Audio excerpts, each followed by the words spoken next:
Alright, hold on. Just marking something down here real quick. 1 second.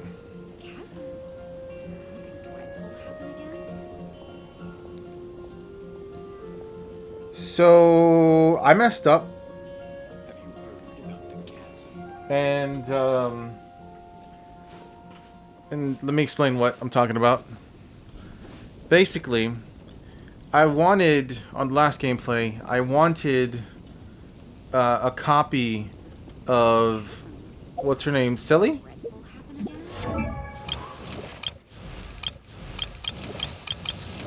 Silly.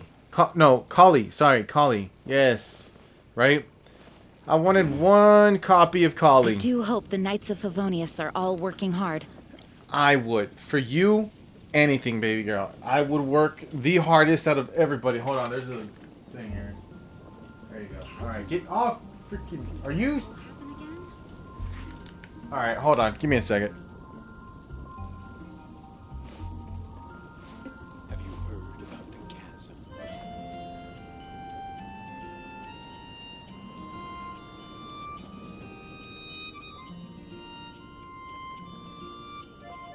Alright, sorry. So yes, like I was saying, I wanted a copy of Kali, and it turns out that you can get a copy of Kali through this event. So, I didn't necessarily need to actually do those pulls that I did in the last gameplay, but I did. So, I kind of messed up there. But it's fine. You know, I don't mind a C2, or was C3, whatever it is. What do I have for C1 right now? C2? Okay, I don't mind a C3. That's fine. We can take a C3. And yeah. We are apparently halfway through the story quest. That was 5 hours on that last gameplay. 5 hours doing that first act. Dude, that was a lot. Anyways, guys, welcome to my gameplay. We're gonna continue with the event, or the story quest. Chapter 3, Act 2, yes. The Coming of Sabzuru's Festival. Let's go.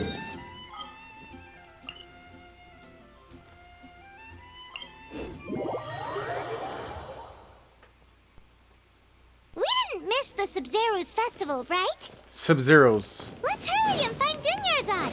Paimon thinks she must be around the Grand Bazaar, since she showed us around there last time. Sub-Zero, that's what she said.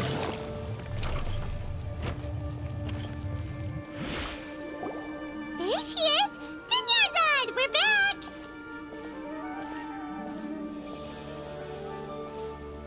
Oh. Just as promised, Traveler and Paimon. I'm so glad that you two came back to celebrate Lesser Lord Kusanali's birthday. It looks like we made it back in time. It's a very important festival after all. Indeed. The festival's tomorrow. We've been preparing for so long that I can't help but feel a little nervous. There's no need to be nervous. Paimon's sure that Lesser Lord Kusanali will feel everyone's gratitude. Thanks, Paimon. I hope that everyone who comes to the festival will also have a good time. Speaking of which, did you manage to make your way to Port Ormos? Discover anything over there? Actually. Of course we went. A lot of things happened there. Yeah, I was gonna say, unfortunately we didn't find any new information on Lesser Lord Kusanali. Instead, we were only left with more questions. I see. Sounds like you two had another exciting adventure. Absolutely. If there is another chance, I would love to join. My lady, if you went to Port Ormos in your current state, we'd both be in for a lifetime of trouble. Dia! You were eavesdropping! You It's dirty called little... covert protection. Keeping an ear out for what's going on around my employer is part of the job. Okay. It's all right, Dia. I merely said I would like to go. I know better than to think my body could handle it. I respect it. The festival's tomorrow. I've been doing nothing but causing trouble for you. So, Dia, please take some time to relax. I'll be fine. Even when you put it that way, it still doesn't feel right. Don't worry, my guardian knight. Okay, fine, but only tonight. Tomorrow's a big day, and many no-good scumbags are gonna try to take advantage of that. Oh, you two must be exhausted from your long journey back to the city. My apologies for not realizing this sooner. I've already prepared It's a room fine. for you to rest. Please follow me. Whoa, you're so thoughtful. Paimon's so ready. Actually, some sleep does sound pretty good. The morn, 1,000 roses, something.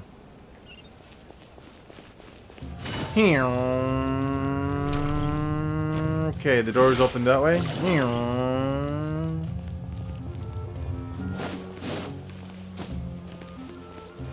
I love Yulon, dude. Here we are. It's also fairly close to where I've been staying. We are zooming with her. It looks really nice. Sorry for the trouble, Dun Yarzad. Not at all. Just tell me more about your adventures when you next get the chance. Absolutely. Paimon's specialty. Paimon can tell you stories next time. About our plans for tomorrow. Oh, if you don't mind, how about we all walk around together tomorrow? Okay. All Yeah. of my friends will be working the festival, and Dia is still insisting on her covert protection. Yeah. It'll be pretty hard to relax and enjoy the festival if Dia's constantly hovering over you, right? Don't worry. I'll keep you company tomorrow. It'll be easier to get information with your help. Then let's meet at the nearby bazaar first thing tomorrow morning. Have a great night. Likewise. Good deal. Good night, Dunyarzad. Dun I may Yarzad. be too excited to fall asleep tonight. See you tomorrow. Paimon started to really look forward to the Sub-Zero festival too. Will there be lots of yummy food? I got it down. Sub-Zero. It sounds like Sub-Zero, but it's Sub-Zero. Oh, no. Thinking about food is just gonna keep Paimon up all night. The earlier we sleep, the better. Let's go inside, traveler. Oh, actually, today, dude, I ate too much food. Today was my cheat day, but yeah, man, I ate a lot.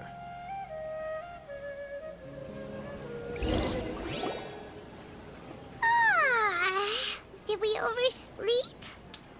Lumine, oh my god, girl, you... We should go meet Dunyarzad right away. Wait, we gotta brush our teeth first. You crazy?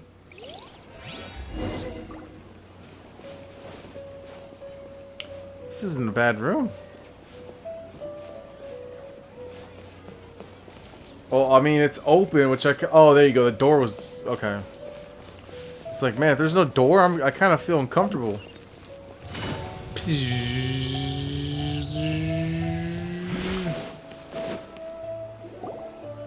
Traveler, Paimon, I've been waiting for you two. Good morning. Good morning, Dunyarzad. We must have overslept a little bit. Not at all. I arrived early. Today is finally here. I must cherish every moment as if it were gold. You've worked so hard for this day. You gotta enjoy it to the fullest. Exactly. I agree. You know it. It's just that, as expected, I had some trouble falling asleep last night. I'm hoping my body won't be too much of an issue today. Well, shall we? Let's start with the stalls over there. Dude, I had a hell of a workout yesterday. Many vendors came out of the blue to support the event, and they insisted on covering costs themselves. Let's go give them some business. Oh, okay. For a second, I didn't know where we were going. Everything out of pocket? Oh, sounds like they're not in this just for the Mora. They all said that contributing to a lively festival atmosphere is more important than money. Especially since we don't often get to celebrate Lesser Lord Kusanali's birthday. Ooh, they're selling food over that way. This is a stall offering foods from the Haft Mewa feast. Oh, you could tell straight away. I thought most people nowadays wouldn't know. Dude, actually, I don't know. Like, I seen this thing, like those, the watermelons that people go and they knock, I guess, or yeah, they knock on the watermelons to see how, I guess, the quality of it. I don't understand that. There's got to be there's got to be something to it. People just don't be doing it just to do it, right? Like, I don't know. Are those blueberries? What are those? Mushrooms, flowers, and all kind of fruit? It's all vegetarian stuff. Oh, Paimon's a little disappointed. Okay, Paimon, keep it on the low. So, what's the Haft feast you mentioned just now? It's another Sub-Zero's festival tradition. People used to set their tables with 7 different foods. Generally speaking, the most common selections were foods like Rukushifa mushrooms, lunar lotuses, Sumera roses, sunsetias, kapulatas, hara fruits, and zaytun peaches.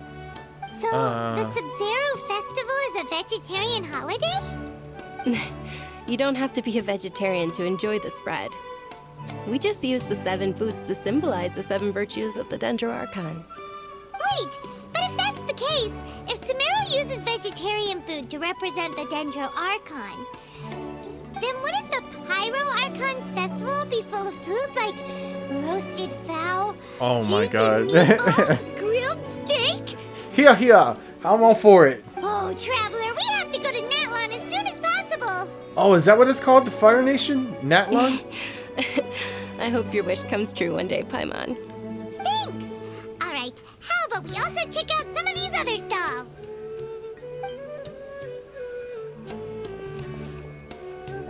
Dude, actually, Dear customers, would you like to try your hand at alchemical divination?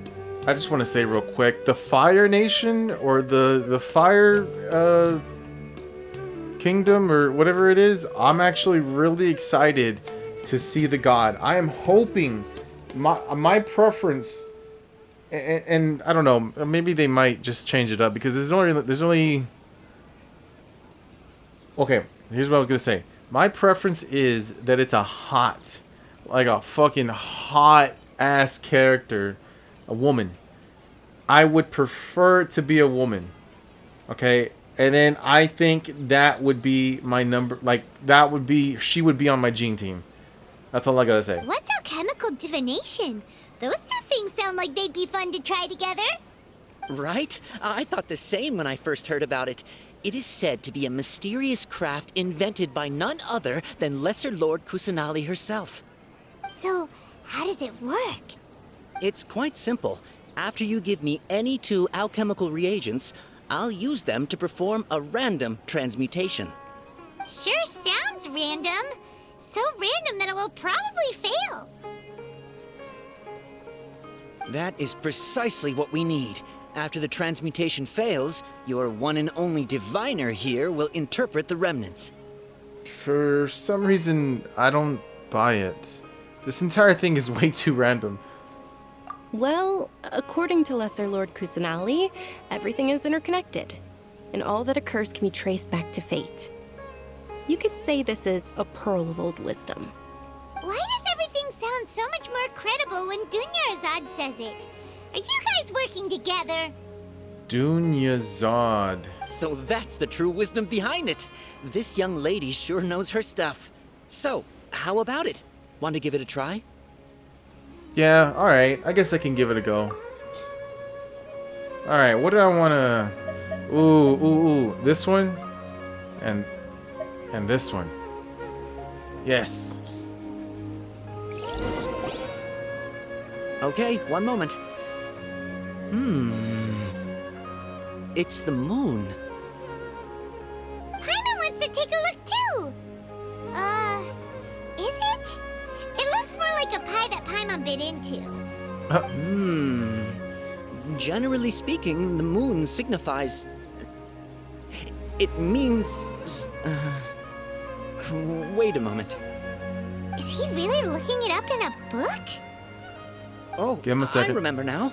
It means illusions and lies. Illusions and lies? That sounds rather ominous. Yes, but this book says that if you trust your intuition and overcome your fears, the sun will surely rise. He's not even trying to hide his book anymore.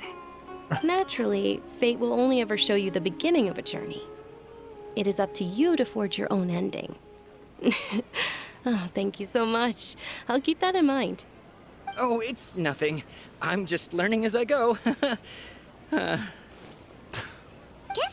still pretty interesting. Okay, on to the next stall. They say the Sub-Zero's festival was very lively a long, long time ago. Sub-Zero. Large flower carriages used to parade through the city. As they headed towards Port Ormos, people would throw flowers, candy, and liquor all along the way. Dunyarzad's eyes are sparkling right now. I wish I could have seen that spectacle. But if you ask me, I'm sure Nilu's Dance of Sub-Zeros would be just as impressive.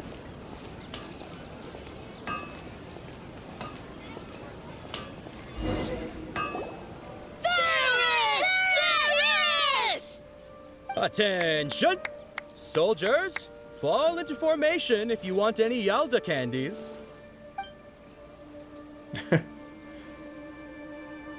It's a weird guy with a weird hat. Hey, it's Dunyarzad! Wow! Miss Dunyarzad, the children love you even more than the Yalda candies. In the few short days it took to prepare for the Sub-Zero's festival, the children have all grown very fond of you. Sub-Zero. The Hallowed Knight of Flowers. It's an honor that you know my name. Attention! In the name of Ferris, the Knight of Flowers, I commend you on your contributions to the glorious Sub-Zero's festival. All right, little soldiers, take your Yalda candies and don't forget your loyalty to Lesser Lord Kusanali. Dismissed! Yes, Knight Ferris! Just what is going on here? Roleplay. Ferris, the Knight of Flowers, is another Sub-Zero's festival icon, and one immensely popular with children. In the past, the actor portraying Ferris would also sit on a flower carriage. It's all thanks to Miss Dunyarzad's sponsorship that the children can make such wonderful memories today. As are we to you, Vihar. Oh, not at all. Oh, speaking of tradition, do you want some Yalda candies? They're a festival staple, and I happen to have some boxes readied here. Take a look and pick whichever one you want. I like how the little kid stood here. She's kind of just like, what's going on? Whichever one. Don't these boxes all look the same? That is the fun part. Each box contains a random flavor. It's up to the luck of the draw. Flavors include lavender melon, hara fruit, sunsetia. Ooh, those all sound pretty good. And there's also lizard tail and oni kabuto. Oh no. Huh? What's up with those two flavors? Oni Kabuto is a little spicier than Lizard Tail. Dunyarzad, you tried them before? Traveler, help Paimon pick one. Paimon wants the Sunsetia flavor. You know, I doubt I'll be able to get the exact flavor you want. Don't blame me if I choose the wrong one. It's alright. Paimon believes in you. Thank you, Paimon. I also believe in your intuition. Alright, cool. Great. I got this. These boxes of candy are numbered 1 to 5 from left to right. Which one do you want? You know, the blue one clearly sticks out the most. Left to right. So the blue one would be number 2, right? Number 3 would be the one in the front right here. Number 4 to the left in the back. And then number 5 to the way left, right? We're gonna go number 5. Yes. It's definitely number 5. Attention! That's unfortunately Oni Kabuto. What? Oh, Paimon thought you survived so many epic battles because you had incredible luck. But looks like Paimon was wrong. Listen, it's all skill, alright? You need to calm The down. Sunsetia flavored candy was in box number 4. How about this? The most important thing is that everyone has a good time at the festival. So please, take both boxes. Really? Thanks a lot, Knight of Candies. It's Knight of Flowers, not Knight of Candies. Paimon really wilted the carriageless Knight of Flowers. They all basically sound the same. We got our candy, so let's keep going. Oh, actually, I just remembered that I left something behind. Since you're here, can you come with me to get it? Yeah, no problem. Sure thing. Dunyarzad, you probably forgot because you're so excited about the Sub-Zero's festival. Sub-Zero. How embarrassing.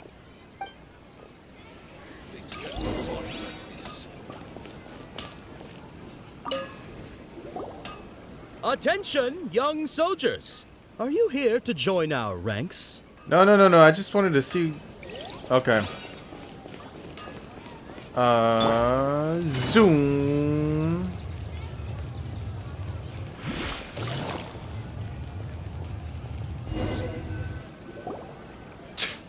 We're too late.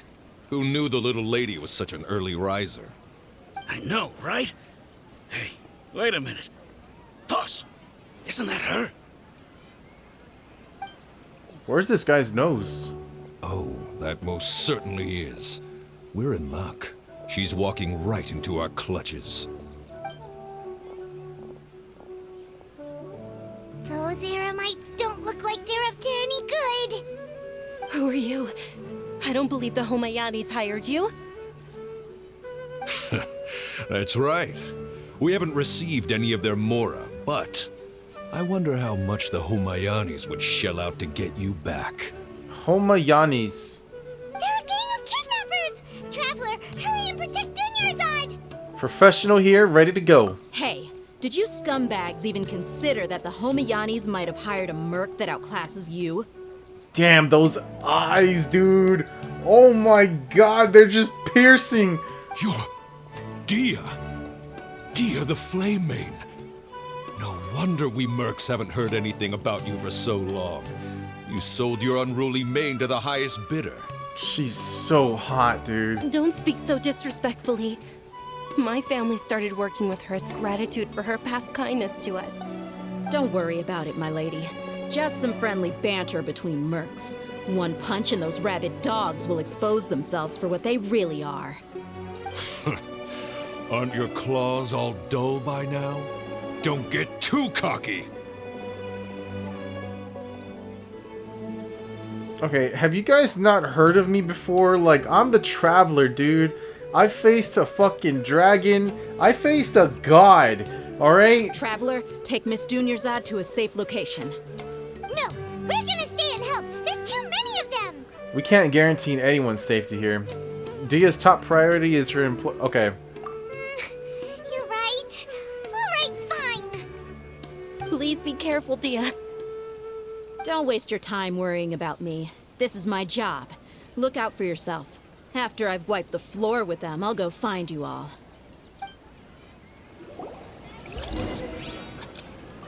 No, we're being timed.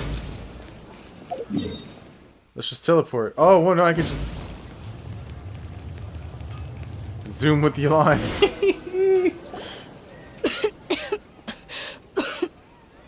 You okay? Dunyarzad, are you okay? You look a little pale. Are you in shock? Yeah, I'm fine. My body always reacts like this whenever I exert myself too much. You sure you're okay? I'll be fine after some rest. I'm more worried about Dia. After all, none of this would have happened if I hadn't insisted on coming out today. Don't worry, she's tough. She's protecting you because she agrees with you. Yeah, don't worry.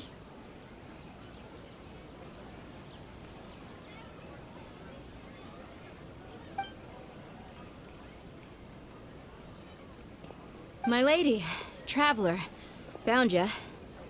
Dia! You took care of them so fast! Any more of them? Or rather, did anyone follow you? No, I just checked. Dia, your arm. Oh, this? I'm fine. It's just a scratch. Normally, they wouldn't have been able to land a hit on me at all, but I'm still getting used to this new greatsword. You're a claymore user. Please, let me take a closer look. Right? The great sword is like a big sword? Come on, it's nothing. Us mercs aren't as fragile as you think. Hold on, you said something about a new greatsword. What happened to the one you were using before? I didn't think about it before, but she has to be a fire user. About that. Well, I sold it, because I was low on Mora. Stuff like this happens every now and then. It can't be. The anonymous donation that was used for the venue's final round of preparations?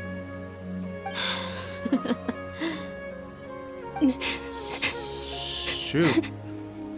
Hey, Miss Dunyarzad, I wasn't trying to make you cry, and I'm not gonna lose my commission because I made my employer cry, am I? Okay, making your employer cry won't affect your commission, but selling your weapon without permission and getting hurt? I'll have to reevaluate your performance. You're so unreasonable, my lady. Thank you very much, Dia. Don't be like that. I get embarrassed really easily.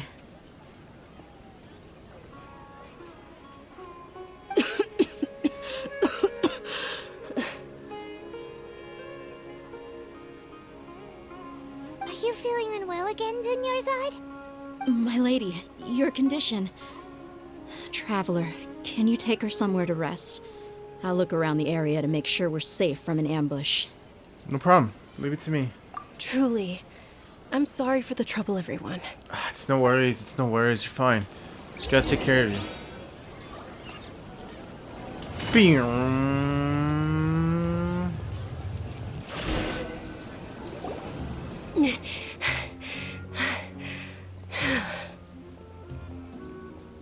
Hey. Are you feeling better, Dunyarzad? Stay with me. Yes, much better. Just give me a few moments and I'll be good to go.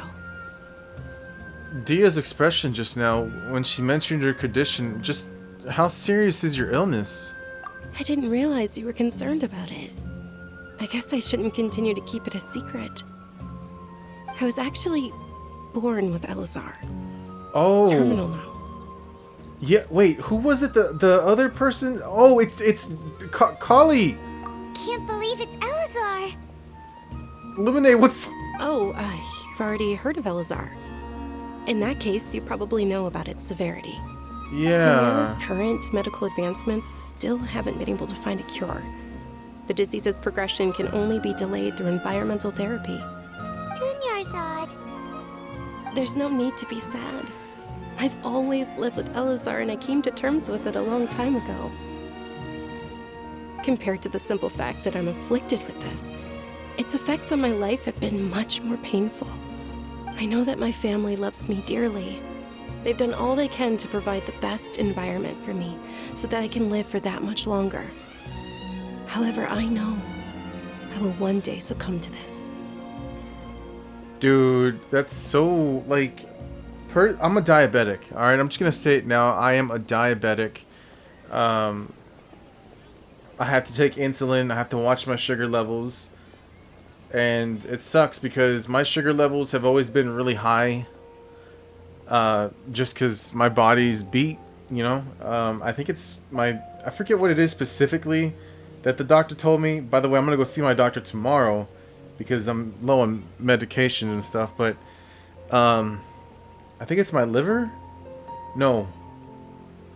Maybe? I forget. Something's just... Whatever makes insulin... or the thing that helps break down sugars or whatever it is... it's not making enough anymore. And that's why I have to take injections of insulin and stuff. And I don't know, man. I know one day... if I do die, it's probably most likely going to be because of my sugar levels being too high. But I'm trying my best, guys. Right now, I'm on a 3-week... I'm on my 4th week right now. In a row of getting on the treadmill. Monday, Tuesdays, Thursdays, Fridays. Tomorrow's Thursday, so I'm getting back on the treadmill. But I'm on my 4th week now in a row on where I'm pushing myself. 30 minutes at the beginning of the day, 30 minutes at the end of the day. And yeah, man, I'm going somewhere. I'm working out, I'm doing my best, but yeah, this got really dark. Did you know? Before I ran away from home this time, the world outside of my home didn't even know that I existed. Since I was a child, all I could do was sit on my bed and stare at everything outside of my window. I'm sure my family's worried and disappointed in me for running away, but I just didn't want to have any regrets. I wanted to meet other people. To me, there's nothing more beautiful than being able to meet and speak with others. Not to mention the incredible time spent preparing for the festival. The joy on everyone's faces here, and all the support I've received from friends like Dia. This way, when my final day does arrive, it will be less sorrowful. At the very least, many people will remember that I once existed in this world, right? Yes, I will remember you. Don't say that. You still have happy times yet to come. Dude, I need... Oh my god, I don't... Alright, yes. Don't say that, please. As long as you don't forget Paimon. Paimon also won't forget about you. No. Even if you forget Paimon, Paimon will still remember you. Thank you two so much. I apologize for the depressing conversation. This is out of character for me. Honestly, wow, the sunset looks so beautiful in the back. Honestly, these are the kind of conversations that people are really afraid to have because they don't want to feel vulnerable. And these are the ones that need to happen to have some kind of connection with someone. It just... I mean, well, I can't really say that's the case for everybody, but for me specifically, I love having deep conversations, man. Deep conversations are my thing. I literally will feel so connected to somebody when they open up to me about their real problems and what they're really thinking about, and just quit the small talk, you know? Let me get to know you, the real you. To be honest, Lesser Lord Kusanali gave me the courage to do all of this. If it weren't for her encouragement, I wouldn't have taken that first step. You're the one who has remained resolute in the face of your illness. You're already so strong for never giving up. Thanks. There will always be frustrations in life, but I know that the point of living is not to leave behind any regrets. Right, that's a wonderful mindset. Oh, right. Isn't it almost time? Dude, they were killing, like, dude, she looks so cute. The sunset, dude. Alright. Almost time for what? Isn't the Dance of Sub-Zeros about to begin? It's the part of the festival that I've been looking forward to the most. Nilu will recreate that legendary scene with her most splendid dancing. And the Sub-Zeros festival will conclude amid everyone's applause and blessings. And with that, my wish will also... Then what are we waiting for? Let's go to the stage! Yeah, we should still make it in time. Okay, let's go.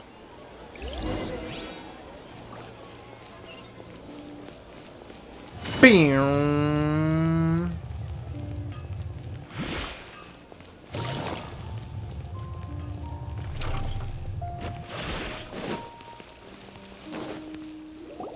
Were you not aware that the law prohibits this type of performance from taking place without prior permission? What? Over there! Someone's yelling at Nilu! I think I just saw the Academia's Grand Sage. Why is he here in person? But the Dance of Sub-Zeros is one of the key parts of the Sub-Zeros festival. If we can't perform it... The Sub-Zeros festival. The law also prohibits the private hosting of large-scale religious festivals. Only the Academia can host such an event. If you continue to resist, we will have to order an investigation into every single event organizer. The Grand Sage has already granted you much leniency. I advise that you exercise tact. How did things turn out like this? The Academia was originally responsible for the Sub-Zeros festival, but they failed this responsibility for many years. I need to speak with them. Don't go. They have the final say in all of this. If we force their hand too much, the situation may get ugly. This is a hard pill to swallow, but you're right. Things would only get worse. Art, dance. Aren't you ashamed of pursuing such frivolous and meaningless activities in this land of knowledge and reason? Listen, everything is meaningless, my guy, alright? Calm down. Our Archon created the utopia that is Sumeru City for all scholars who sought validity, verity, and truth, while people like you wish to defile it. No. I believe that our Archon never rejected the arts. Even the goddess of flowers dedicated a dance to her. With your lack of intellectual credentials, I do not believe you are qualified to debate with me. What you should be doing is finding workers to tear down this ridiculous eyesore. What a prick. When we return, have the scribe draft an ordinance before the next Nyargarbaha Day that prohibits public art performances. We will announce it to the public later via the Akasha. Understood. I will inform him when I return.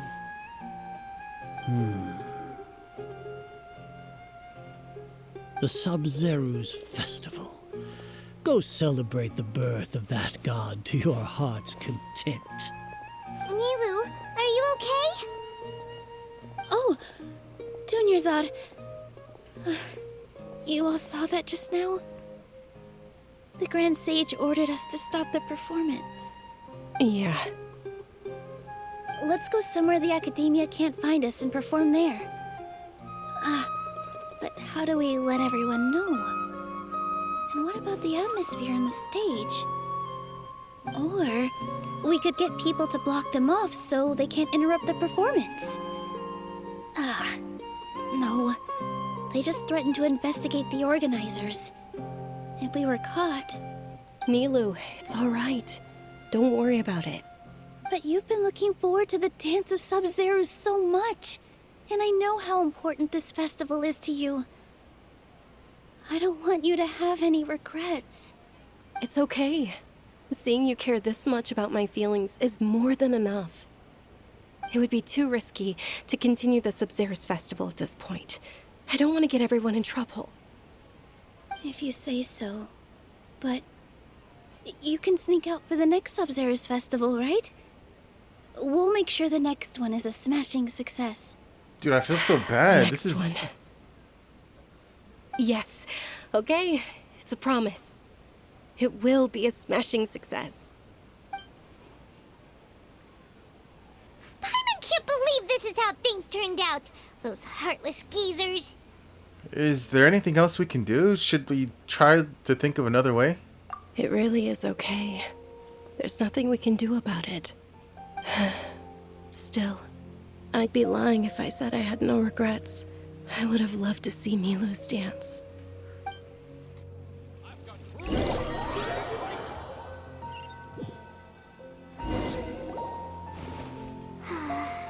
A lot happened today. It's a shame the festival ended the way it did. Nilu and Dunyarzad promised to make the next Sub-Zero's festival a success, but Dunyarzad is running out of time. I'm sure she knows that very well. This may be a regret that can never be resolved. Yeah.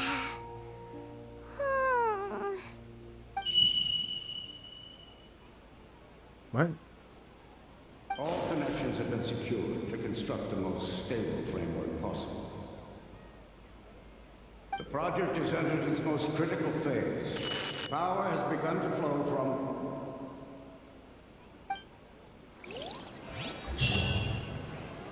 What was that? Oh, we're gonna be late! It's all because you wouldn't get out of bed! Bitch, what? We should go meet Dunyarzad right away!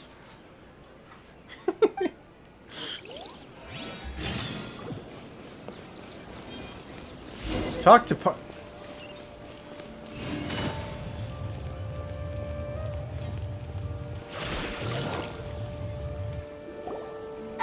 morning, Dunyarzad.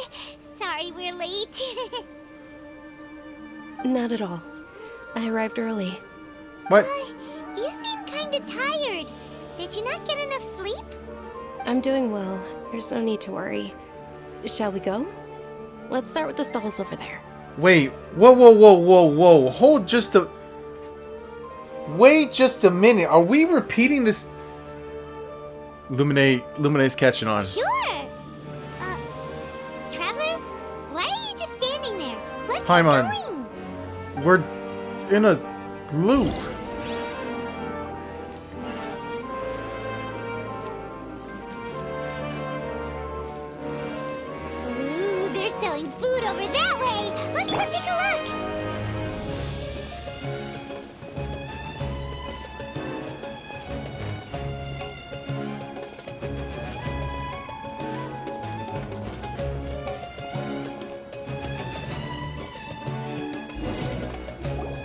This is a stall offering foods from the Haftmewa feast. You're quite well informed, miss. I thought most people nowadays wouldn't know. They're all plants! Oh, Paimon's a little disappointed. Actually, what is the Haftmewa feast you mentioned just now? Luminate, we're on the same page, right? Like, you understand what's happening here, right? It's one of the Sub-Zerus festival's traditions. People used to set their tables with 7 different foods to symbolize the 7 virtues of the Dendro Archon. Wait. Starting from just now, something feels really familiar. Remnants appear to be in the form of the moon. What? Really? Paimon thought it looked like some kind of food.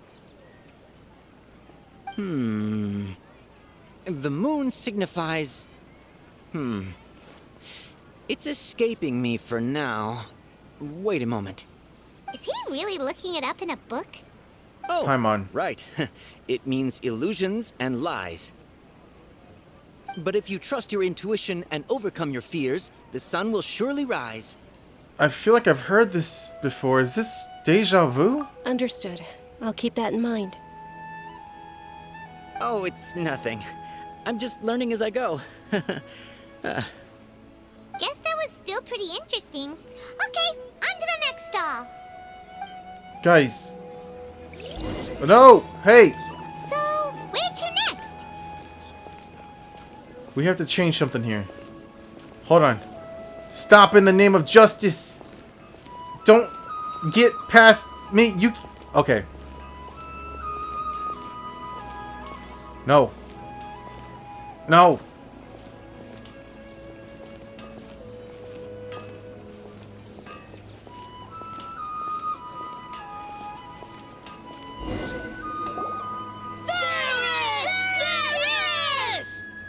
All right, soldiers. Now that you have your Yalda candies, don't forget your loyalty to Lesser Lord Kusanali. Dismissed. Yes, Knight Varys! What's going on? Is this a play? Ferris, the Knight of Flowers, is another Sub-Zerus festival icon and one immensely popular with children. It's all thanks to Miss Dunyarzad's sponsorship that the children can meet the Knight of Flowers. Oh, do you want some Yalda candies? I happen to have some boxes readied here. Take a look and pick whichever one you want. What's to pick? Don't these boxes all look the same? It's not that simple. Each box contains a random flavor. It's up to the luck of the draw.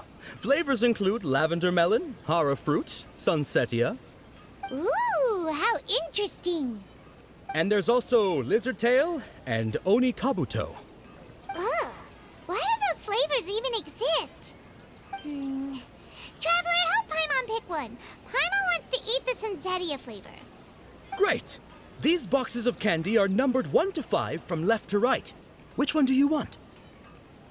So, originally, in my mind, and I know, I promise you this is true, I was actually going to make a quick decision to number 4, but I just stuck with number 5. I kid you not, I promise you. But my question is, I wonder if it's just random and no matter which one you choose, you're going to get the wrong one either way. So let's just see what happens when I click on number 4. Aren't these pots a little organized differently now? They look different. I mean, there's still the 2 green ones, the 2 white ones or brown ones or whatever, and then the blue one. But number 4 was the last time, was the right one last time.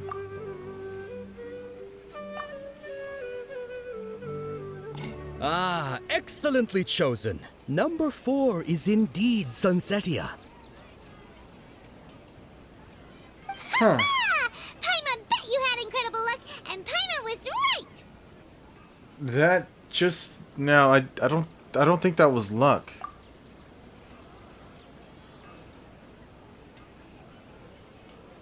I don't know why, but I knew it must have been number 4. Huh? How's that possible? It's obviously random. Why do I keep having this sense of deja vu? What a strange feeling. Maybe we didn't sleep very well last night. Or maybe we slept too much. I'm sorry, Dunyazard. But I need to leave for a moment. Oh, sure. Huh?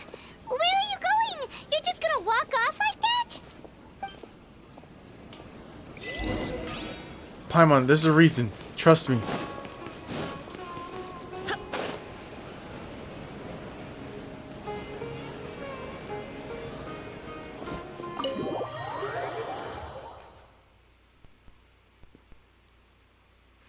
A feeling of deja vu? Oh, Paimon knows what that is. It's when you feel like you've already experienced whatever is going on. In that case, Paimon also felt something like that today. But that's just our brains playing tricks on us, isn't it?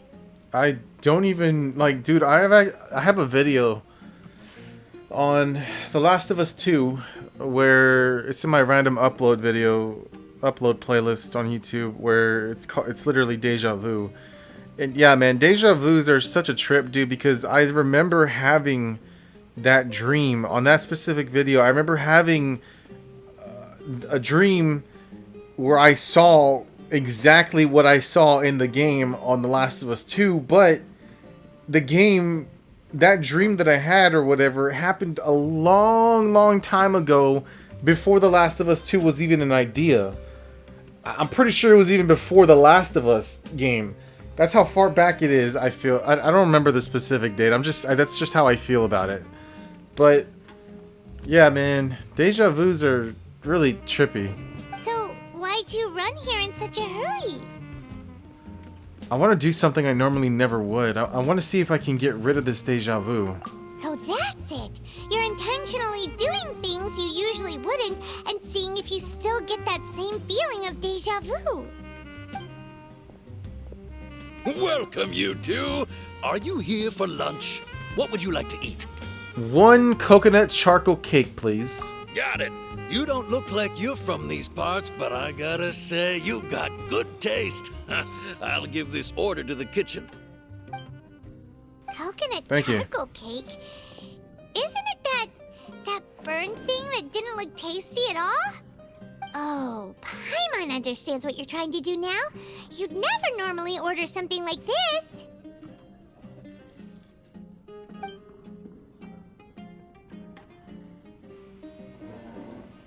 Plus, you never know, it may be tasty. That thing? Are you really gonna eat it? You know, I made... Isn't this going a bit too far? Oh, here goes. How was it? The look on your face is telling Paimon that it tasted awful. No, it actually tasted really good. Then, you mean... This flavor, I've definitely eaten this before. That's impossible. We were just talking about how gross it looked. Paimon, hold on. Let me think. So, would this be a case of taste bud deja vu? No. I couldn't get rid of it after all. It looks like I tried this before. Paimon also gets the impression that we've been here many times, even though we aren't regulars. How about we go out again and try something else? Dude, this is a trip. What is happening here? Baby girl Jean, I love you. Oh my god,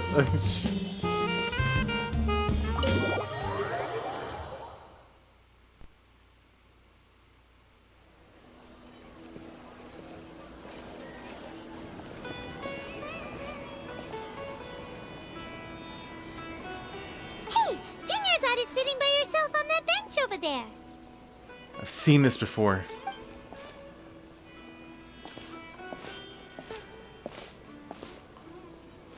What a coincidence, Dinnersot. We meet again. Why are you sitting here all by yourself? Oh, I ran into some kidnappers just now, but thankfully Dia came to my rescue. I started to feel unwell after that, so I sat down here. Kidnappers? Oh my goodness, are you hurt? I'm okay. Dia's arm got scratched, but it isn't serious. That's a big relief. But, Dunyarzad, you seem a little down today. It's the Sub-Zero's festival, and you've been looking forward to it so much! Not at all. I've always been like this.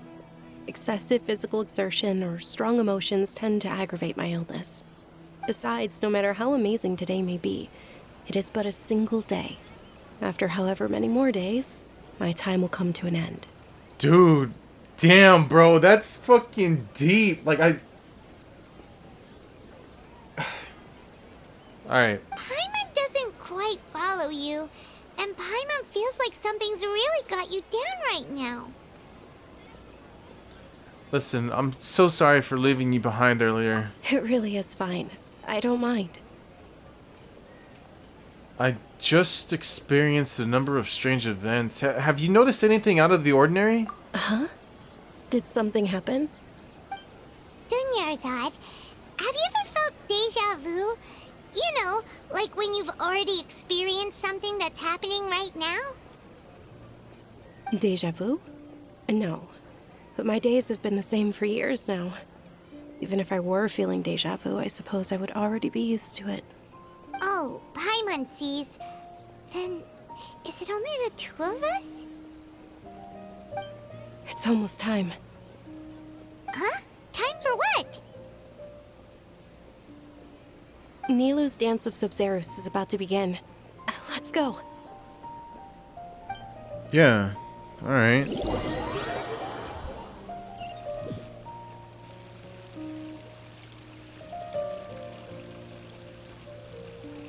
She's so pretty, dude. So fucking pretty.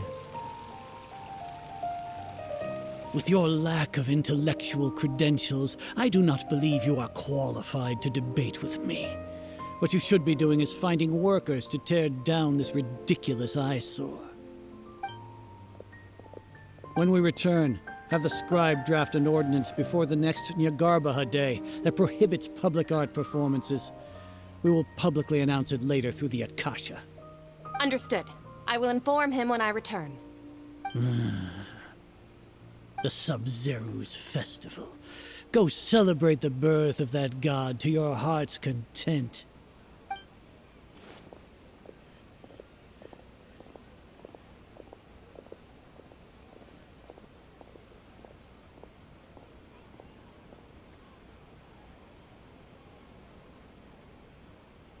Hey. Nilou, are you okay? Oh, Dunyarzad. The Grand Sage ordered us to stop the performance. It's okay. There's nothing we can do about it. But you've been really looking forward to this. I don't want you to have any regrets. It truly is unfortunate, but I don't want to cause trouble for anyone. Didn't the Grand Sage say that he might investigate the organizers? True, but... Well, okay. I'll just have to try again next year. The next festival. I probably won't be around by then. Wait, what did you just say?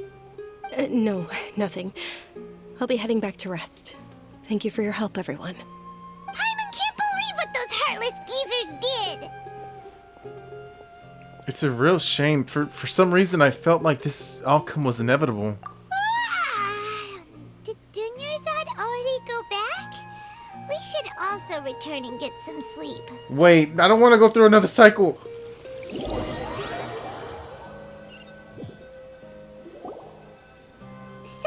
in the end, you still couldn't figure out what that deja vu feeling was all about? Listen, I'm about to go to bed right now, wake up, do my sexy stretch, and then we're gonna do this all over again. Maybe it really was because of exhaustion. I don't know. I'm feeling pretty groggy. I hadn't thought about it, but my head does feel very heavy. Same here. That's why Paimon stopped thinking about it halfway through the day. Then, how about we settle in and get a good night's sleep? For now, What? we can chalk things up to exhaustion. We can do more thinking tomorrow. Oh my god, I just saw what I think. I'm pretty sure I just saw what I think I just saw. I just had a memory of Kingdom Hearts where everything's going fuzzy. Dude, this is happening. Observing a modest drop in the output of Jnana energy, but values still remain within normal parameters. Continue to monitor for variances in the data and find the cause as soon as possible. Is someone rewinding time? No! What am I saying? Why does Paimon feel so tired after so much sleep? Paimon! Anyway, we should go meet Dunyarzad right away. Wait, Paimon! You're... Okay, I'm doing my sexy stretch. Yup. Yup.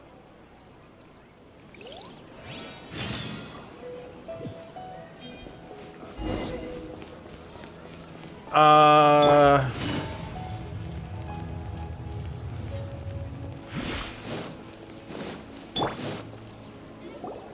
morning, Dunyarzad. Sorry to keep you waiting. Not at all. I arrived early. What is happening here, dude? Paimon thinks you sound kinda tired. Did you not get enough sleep? I'm doing well. There's no need to worry. Shall we go? Let's start with the stalls over there. Wait, she sounds like so less energetic. Like the first two times she sounded a little bit more energetic. This time she's just straight out of it. Great idea. Let's get going. Traveler?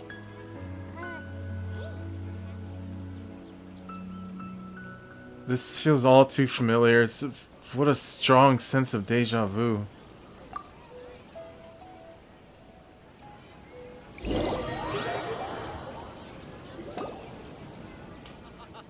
It's all thanks to Miss Dunyarzad's sponsorship that the children can enjoy the Sub-Zero's festival. I'm zoning out here.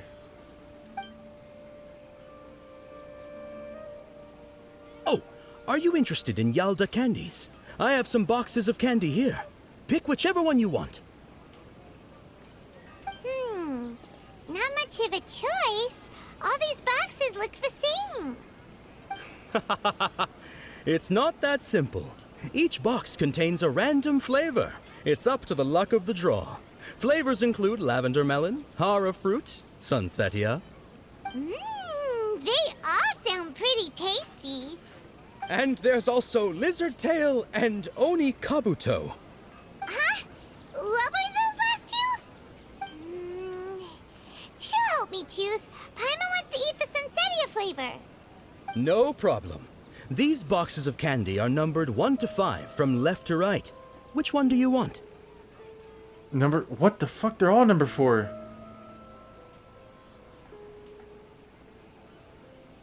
Oh, I like your confidence. No hesitation at all.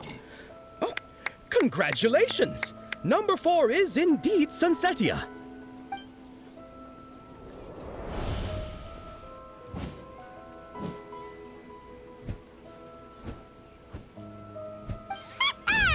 Paimon knew she always had incredible luck.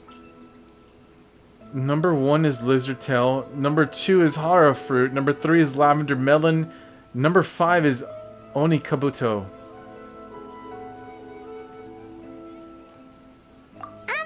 Paimon's not really interested in the other flavors.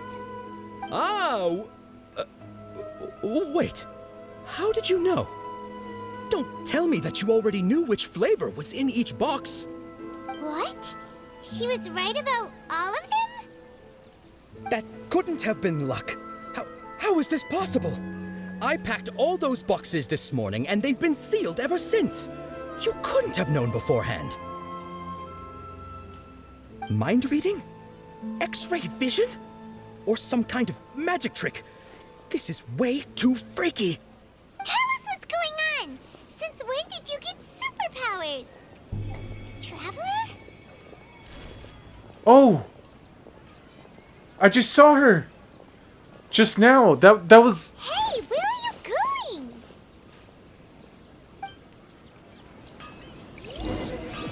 What's going on? Follow me, Paimon! See something? Us leaving There she is!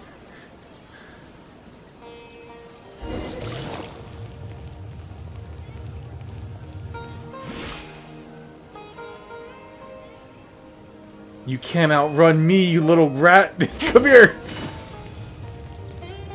I didn't mean to call her a little rat. I'm sorry. That was just the first thing that came to mind.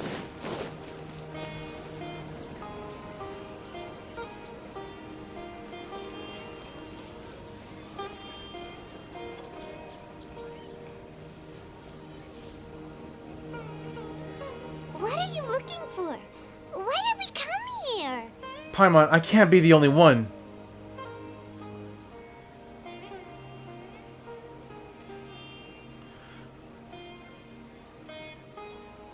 Traveler?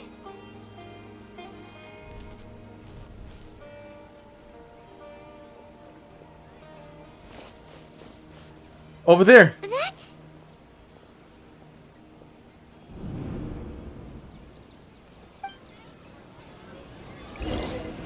Wait a minute.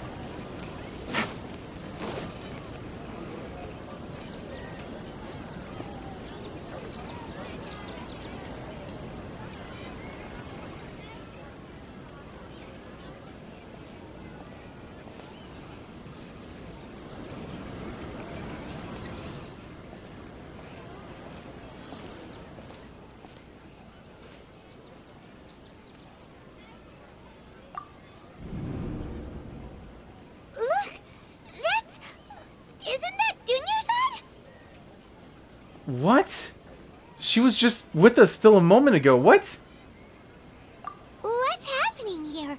Why are there two Dunyarzads? You already know that this isn't your first Sub-Zero's festival, don't you? I'm sure you already know how to use this. A knowledge capsule? Where did you get it? What's inside? You should use it too, Paimon. You know Paimon? Let's use it together, Paimon. Well, this seems kinda sketchy, but Paimon feels like this is what we should do.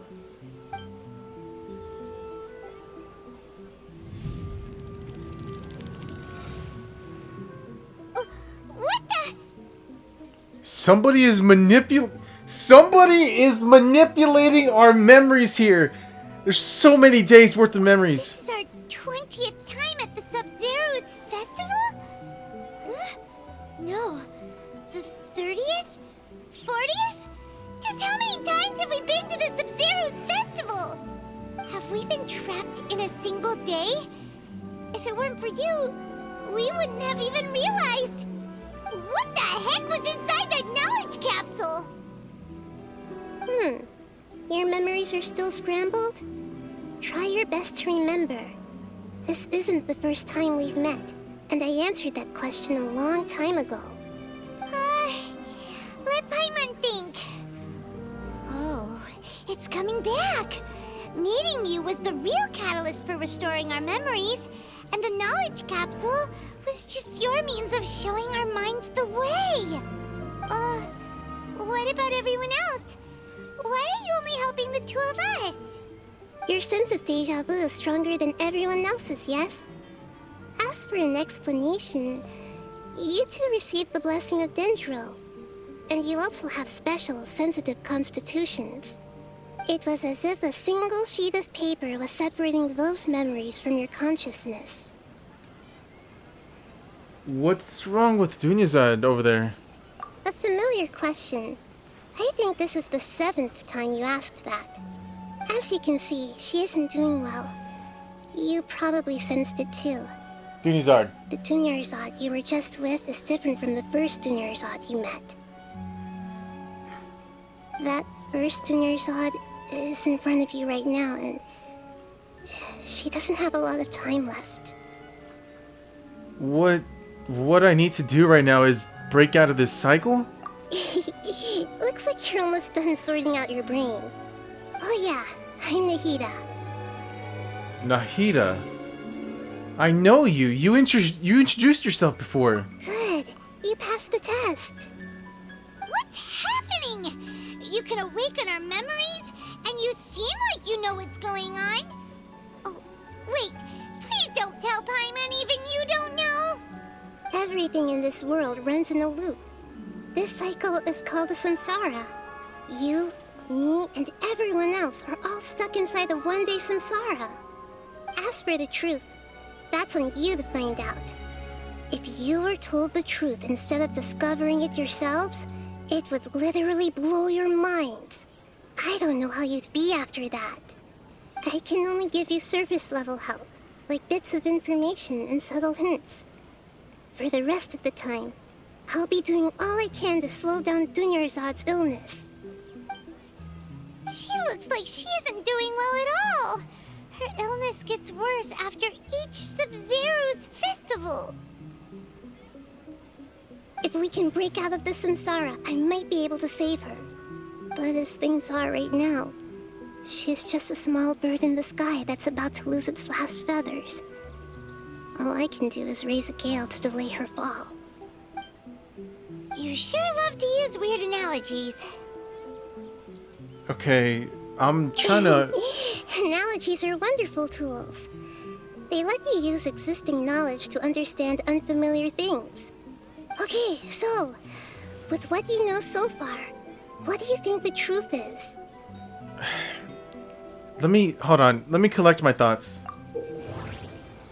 When you enter a state of contemplation, you could choose any text entry to interpret it.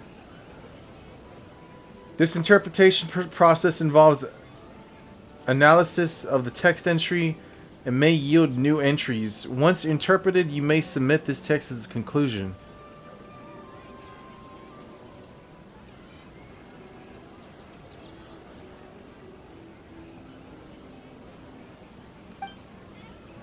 Some text entries can be associated with one another.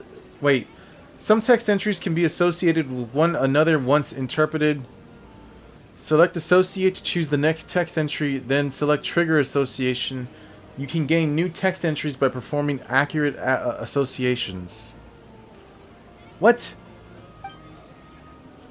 If one of the text entries on the current page can be used as a conclusion, then select that entry before choosing Submit Conclusion.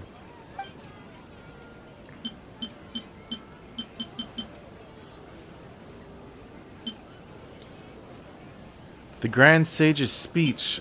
I'll come...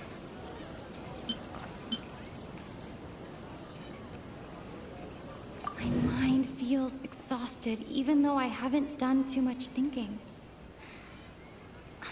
What is going on?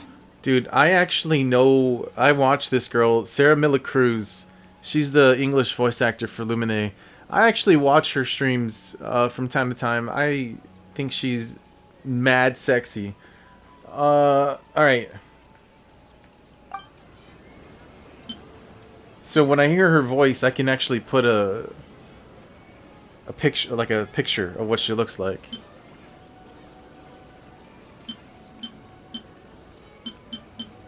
My mind feels exhausted, even though I haven't done too much thinking. What is going on? What's happening right now seems to have happened before. This feeling has been getting stronger and stronger.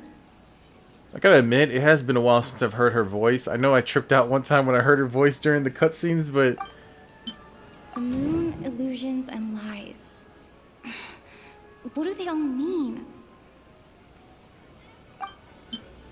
Grand Sage said, go celebrate the birth of that god to your heart's content.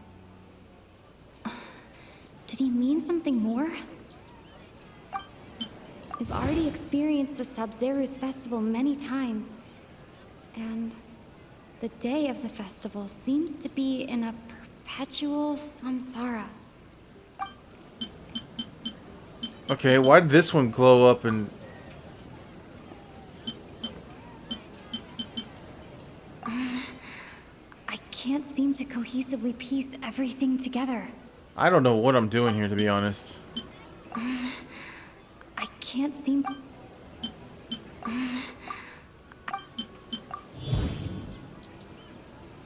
Time loop, deja vu. That should be it. The flow of time is endlessly cycling within one single day. What's happening? happening right now seems to have happened before. This feeling has been getting stronger and stronger. Grand Sage said... My mind... That doesn't sound right. I need to carefully think things through. We've already experienced the Sub-Zero, the moon, illusions, and lies. Okay, it's just process of elimination. I really don't understand what we're doing here.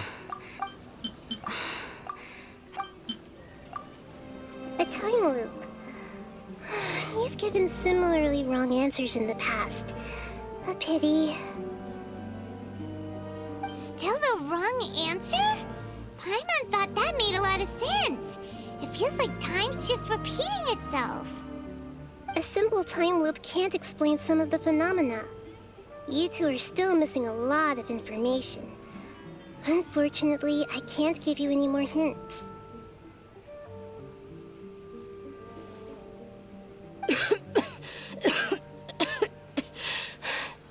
Dunyarzad! The Sub-Zero's festival is happening every day, but that doesn't mean we can waste an infinite amount of them. Hurry and find the truth before today's festival ends.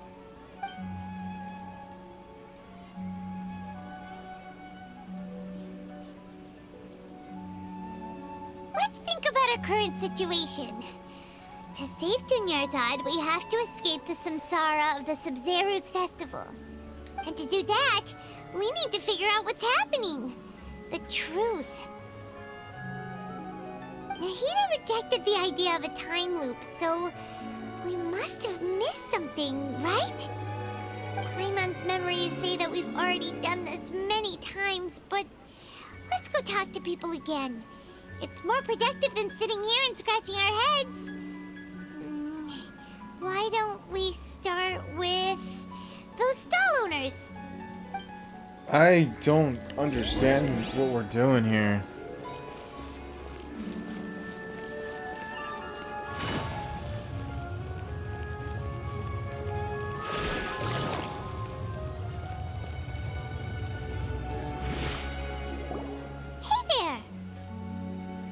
Hey, it's you guys again. Where's your cultured friend? She's feeling a little unwell. I see. Did you come back to buy something? I guarantee the freshness of my products. I harvested them from the forest just yesterday. Have you felt anything strange lately? Do you feel like you're reliving the same day? Huh? What brought this about? I hurried back from the forest yesterday, and I'm selling produce here today. I haven't felt anything strange. To put it another way, if you really think about it, was yesterday truly yesterday? Did you actually come back from the forest yesterday? What kind of philosophical nonsense is this? Are you two daydreaming? No, I get it. It does sound confusing. Didn't you know that no one dreams in Sumeru? Go somewhere else if you want to find someone to daydream with.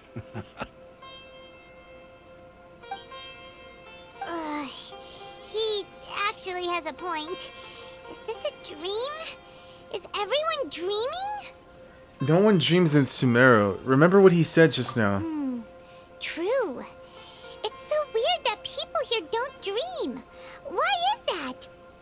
Anyway, if this all really were just a dream, we would have woken up a long time ago.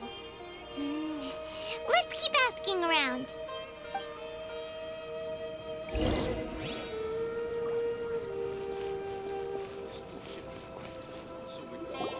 Oh, it's you two. Was my divination so accurate that you felt compelled to compliment me in person? We actually did run into a situation, but I'm not sure if it's related to your divination. Ooh, I knew it! I told you, the god's divination is highly accurate. You just hadn't fully understood its significance yet. You're Right. really excited about this, huh? That's exactly why we came back. Help us better understand it. Please. Help you better understand it? Well, that isn't exactly what I excel at. So, you're admitting that you don't have a clue? Anyway, what kind of situation did you get into? Alright, let me explain it. So, we're all trapped in the day of the Sub-Zero Festival. I like that, Sub-Zero. You've actually divined our fortune many, many times. Huh? Hold on a second. I thought you guys just lost your wallet or fell for a scam. What you just said, are you serious? Does that kind of thing actually happen in real life? Paimon knew you weren't going to believe it. Marvelous. Truly marvelous. I believe you. Recall the interpretation of your divination. The moon, illusions, and lies.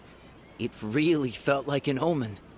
When you say it like that, the divination does sound like it's related to what's going on. Can you read any more into it?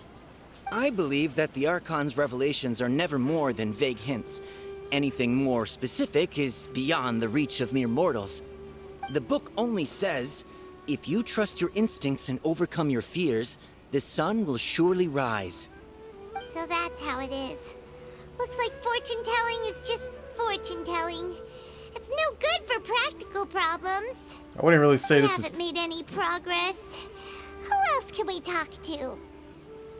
Let's try talking to Deya again. Paimon remembers that we tried talking to her a couple of times, but she always thinks we're playing pranks on her. You think she'll brush us off again? She cares a lot about Dinyarzad.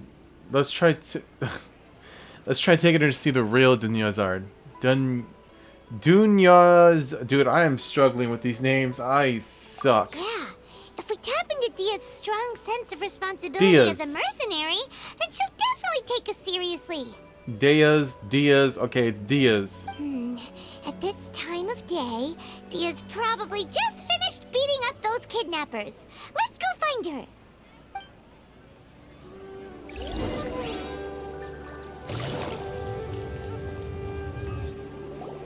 I'm fine, my lady. It's just a scratch.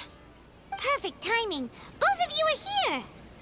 Paimon, Traveler, you came at just the right time.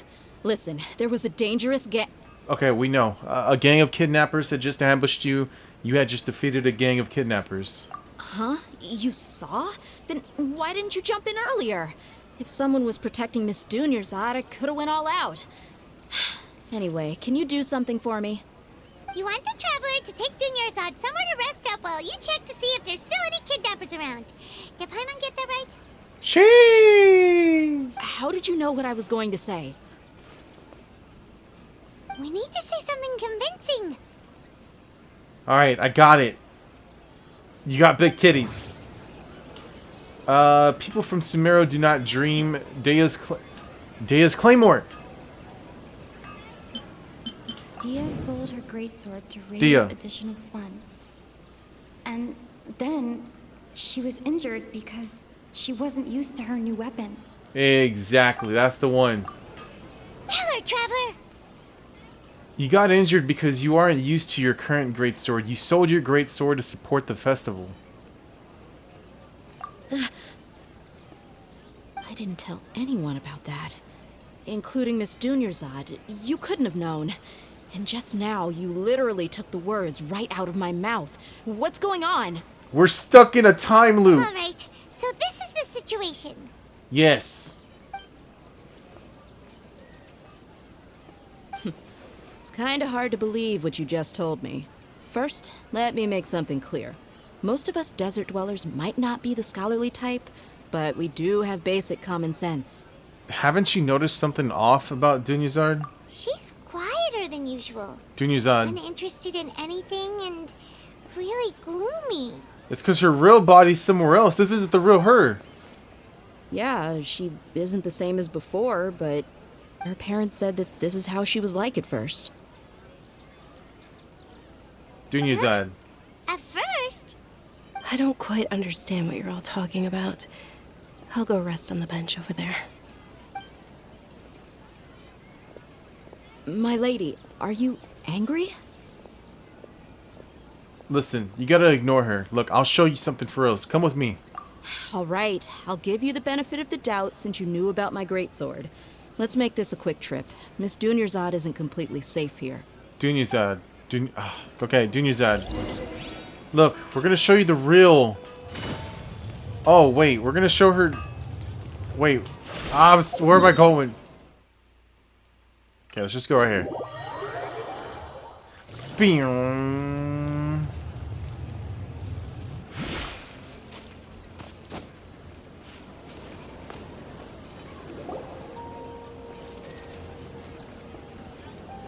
Nahida, we brought a friend. Are you busy? I thought I told you that it won't help to bring anyone here. Did you? We just wanted her to see the real Dunyarzad's condition.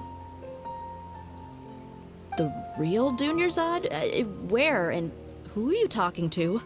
I mean, I guess that would make sense because... Wait, she doesn't see her? Huh?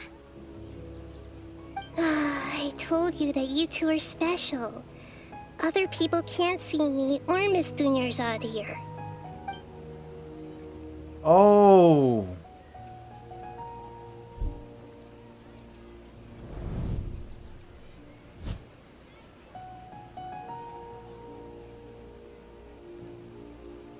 Hold on. Over there. Is that? You can see her? Wow. How perceptive. Does she have invisible antennae? Miss Dunyarzad, she's lying down here, isn't she? How's she doing? Her condition's really bad, and she's basically in a coma. How did you know she was here? I can sense her aura. There are also lingering feelings of something like regret or disappointment. What happened? Do you believe us now? The Sub-Zero's festival has been repeating itself. So, you think the sages are behind this? Yeah, they've always been against us. Wouldn't surprise me if they're using the Akasha to intentionally repeat the Sub-Zero's festival as a sick joke. Those... Oh my god, dude. Those bitches, dude. You have a point. Aside from the Dendro Archon, the Academia's sages are the only ones in Sumeru who could pull off something like this. Wait, but that is the Dendro Archon right now. She's with us right here. Maybe there's more to the Akasha than we know. Okay. She hasn't really officially announced that she is the Dendro Archon, so I guess that makes sense. Nahida, can you tell us anything about the Akasha? Right. Didn't you awaken our memories using something that looked like a knowledge capsule? That means you must know something about the Akasha. The Akasha relies on the power of a gnosis to operate, as it is the manifestation of the God of Wisdom's power. It compiles the wisdom of the entire populace, and it grants knowledge to the people. Wait, I feel like that's a really important dialogue right there. The Akasha relies on the power of a gnosis to operate, as it is the manifestation of the God of Wisdom's power. A gnosis could do that? No wonder the Akasha is so magical. It's being powered by the gnosis of Sumeru's Archon. So, this Nahida you mentioned, what did she say? She said she likes thick bitches, and you fit the the criteria. And Paimon quotes, "The Akasha relies on the power of a gnosis to operate, as it is the manifestation of the God of Wisdom's power. It compiles the wisdom of the entire populace, and it grants knowledge to the people." I'm impressed. I don't think I would have been able to do that verbatim. Compiles the wisdom of the entire populace and grants knowledge to the people. Wait. What's up? I get the grants knowledge part. That's what people have always used the Akasha for. But compiling the entire populace's wisdom? How does that work? Did she mean that the sages enter new knowledge into the Akasha? I doubt it. Most information in the Akasha comes from Irminsul. Oh, yeah. That sounds about right. What do you think?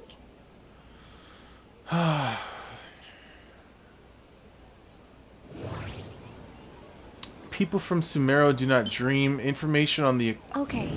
Nahida said, the Akasha relies on the power of a gnosis to operate, as it is the manifestation of the God of Wisdom's power.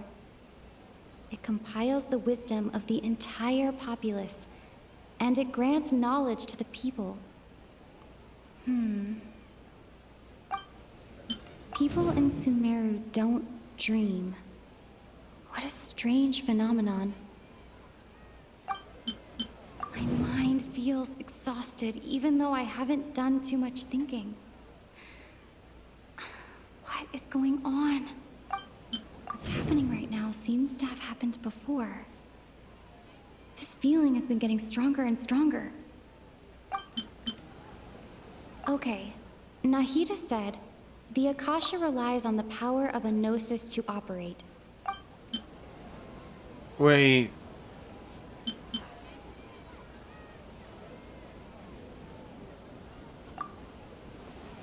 You mean the Akasha is causing our mental fatigue? Huh. Now that I think about it, my head's been feeling unusually heavy. When the desert dwellers set off on their quest for knowledge, a sage once said, knowledge always comes at a price. Compiling the entire country's knowledge.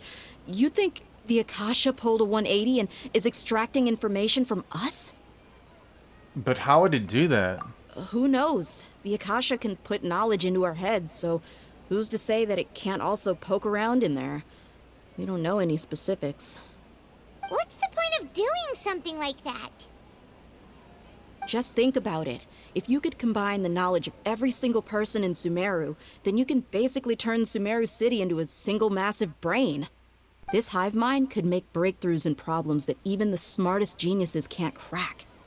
An excellent deduction. And the analogy comparing Sumeru City to a massive brain? I love it. There has to be some kind of moment of silence here, like after, because, what's her name? Oh my god, I'm drawing a blank here. Okay, no, it's just quiet right now because she's talking, but this girl can't even see her or hear her, so it's just like... In that case, we should take off our Akasha terminals right away. Maybe that'll solve this problem. Oh, you... The whole time, dude, we have their device on and we didn't even... It's worth a shot. Somehow, I don't think it'll be that simple. Yeah, I was only wearing this for show in the first place. Didn't expect the sages to cook up such a conspiracy. Mark my words. When this is over, I'm getting evidence and exposing this whole thing to the public. How does everyone feel? Like $1,000,000. Actually, I also noticed something else. Huh? What is it? I feel like at the end of every day, there's always the sound of a beep. Oh, that! Paimon knows what you're talking about. It's a single soft beep that sounds like it's coming from the Akasha terminal. The sound of a beep. Could it be a prompt tone for when the Akasha is operating? That's exactly what I was thinking. I heard the same sound in Port Ormos. That's probably an important clue. We weren't using our terminals, but we heard a beep anyway. There it is. Traveler, did you hear that? Absolutely. I heard it too. Our ears aren't messing with us. There was definitely a beep, but it sounded like it was coming from inside my head. We took off our Akasha terminals. Huh?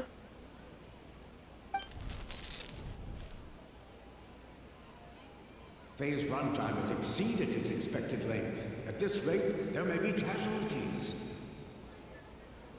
But we cannot lose all of our progress.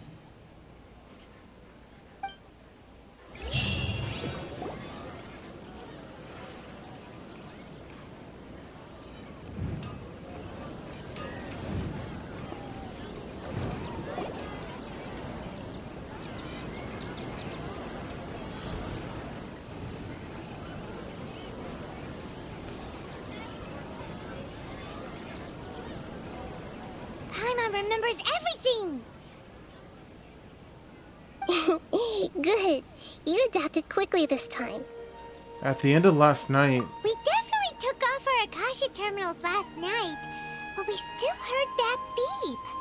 Why is that? We've been implanted with another form of the terminals. We failed at severing our connections with them. But now we can at least confirm one thing. The Akasha definitely has something to do with whatever's trapping us in this cycle. Oh, Paimon doesn't get it. Why would the Akasha go this far if all it wants is everybody's wisdom? It's extremely difficult for lab rats in an experiment to understand why they're being treated the way they are.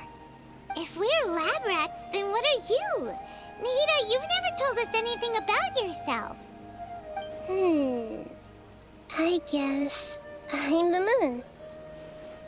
What? The moon? Wasn't that the result of our divination? Anyway, knowing who I am won't help you get closer to the truth, so you should focus on other things. Don't get distracted and miss any clues. Okay then. Dia helped us a lot yesterday, so let's go find her. If Paimon's reading the time correctly, those kidnappers should be showing up soon. Back to the regular... Okay. Alright, here we go.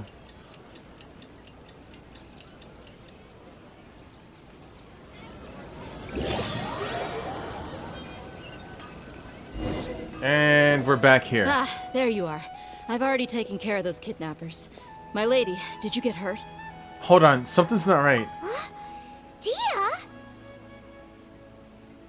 Is she not hurt? What's wrong? Why are you both gawking at me like that? You didn't get hurt this time. What? Huh? What do you mean this time? Why are you so surprised that I managed to get out unscathed? Those kids were amateurs. Aren't you still getting used to your new great sword? Your unfamiliarity usually lands you some scratches. Shh! How did you know about my greatsword? I haven't told anyone about it. Please, don't tell Miss Dunyarzad. So Dia's lost her memories after all. During your battle, did anything feel strange? Anything strange? You already know that I got a new greatsword. If I had to say something, it's weird how such a new weapon could feel so familiar. Wait. It's as if I've already used it to fight a countless number of battles. Exactly. We're okay. You're saying that although you don't remember using it, your body feels like it does? Because you've been through this day so many times, you've already mastered how to use it. That's right. Both mercenaries and warriors heavily rely on muscle memory. Only knowing the theory of battle won't get you anywhere. Traveler, what do you think? Could it be because we removed our Akasha terminals? This has never happened before. Yeah. Paimon's feeling really hopeful. Is it possible that we have already broken free? Oh, you're right! Earlier in the Samsara, something like this would have never happened. We'll know for sure at the end of the day. I have no clue what you two are talking about, but it's still dangerous here, so... So you want us to take Dunyarzad somewhere else to rest while you check if there are still more kidnappers around, right? You... How did you know what I was gonna say? Can you read minds? Yes, I know what you're thinking about. You're thinking about thick thighs save lives. Forget it. Go and do your thing.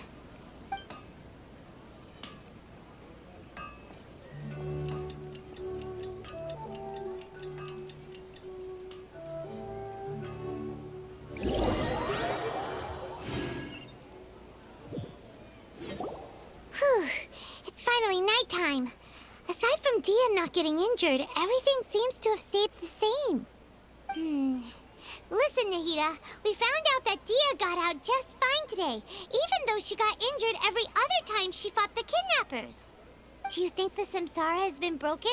Have we saved Dunyarzad? Really?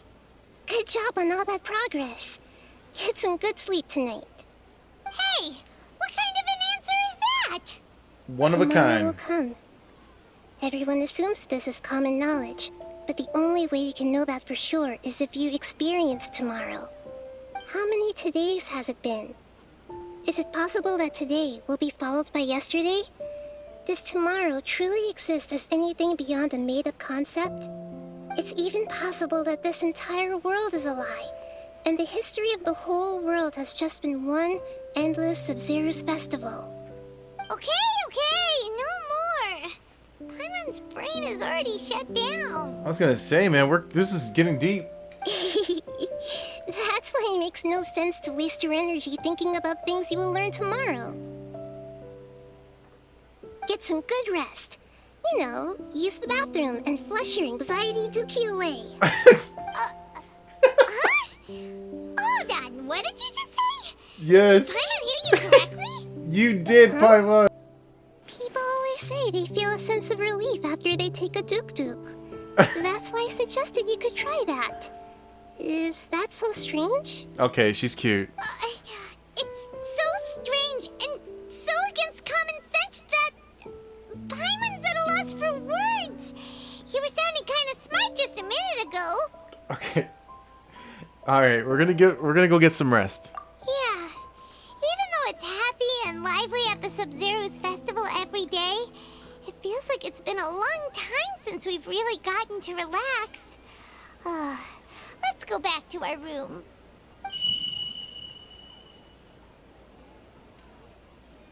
Continue the harvest.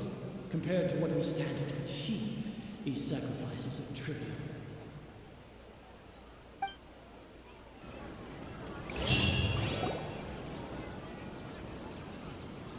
We're still in the same day.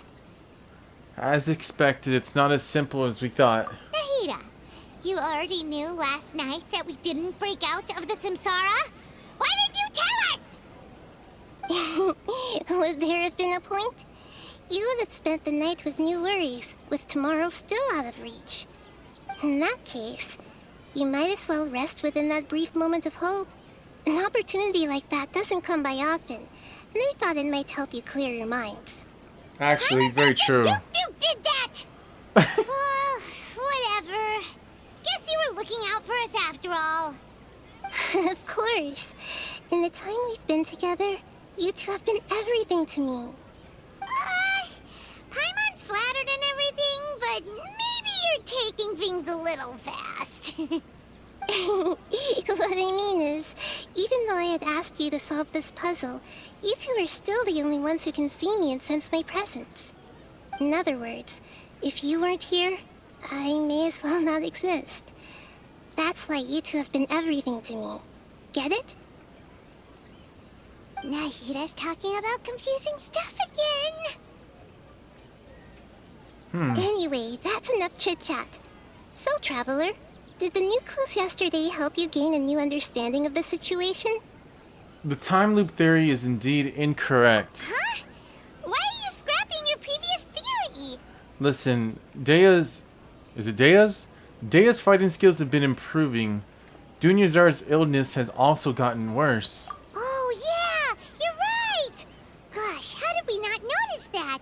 In a simple time loop, people's physical condition should also reset. So, what's your new hypothesis? Oh, man. Mercenaries rely heavily on muscle memory. And Dia was able to use her experiences to avoid injury in later samsara cycles. Dia. Let's just go through the rest of these real quick. The beep is a prompt tone for Akasha operations. We still hear it every night, even though we removed our Akasha terminals. Okay, Nahida said the Akasha relies on the moon, illusions, and... Okay, never mind.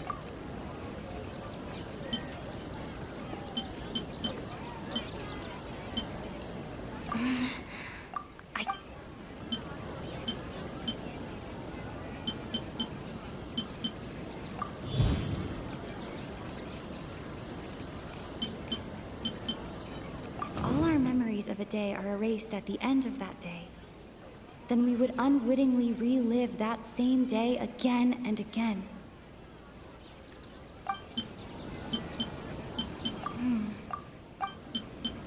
I've already experienced the Sub-Zero's festival many times. And the day of the moon...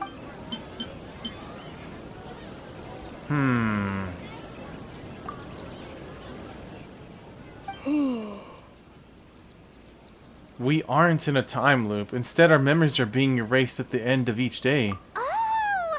Then the beep we hear every night could just be indicating the deletion of our memories! Exactly. That's why, when we wake up, everyone thinks the Sub-Zero's festival hasn't happened yet! It's already the next day, but everyone still thinks it's the day before! But muscle memory can't be erased. That's why Dia has been getting better at using her greatsword. Now everything makes sense! Oh! A brilliant deduction. Nahida, tell us if we're right or wrong. To put it simply, it's as if you've mistaken a pyro crystal fly for a firefly in the night.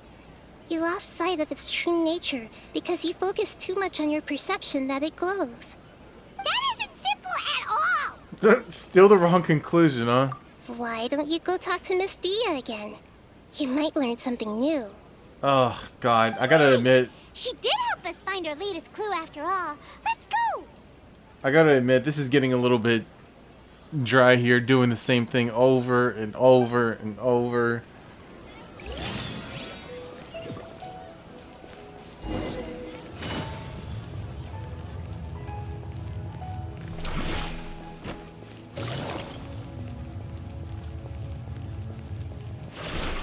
Should I just teleport it? Would it have been faster to just teleport?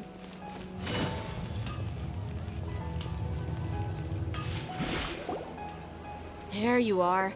Really took me a while to find you. As expected, Dia also didn't get hurt today. Get hurt? Why would I? Don't underestimate me. Dia, like D-I-A, Dia. Well, you're still getting used to your new greatsword. Huh. Truth be told, I also think it's pretty strange. It just suddenly felt so familiar in my hands and... wait a second! How did you know I got a new greatsword to begin with? I didn't tell anyone about it. We're from the future. Taylor, could you explain the situation to her today? Paimon's gotten a little sick of doing it. That's what I'm saying. I'm kind of getting sick of this. We don't actually... Ooh, hold on. Give me a second.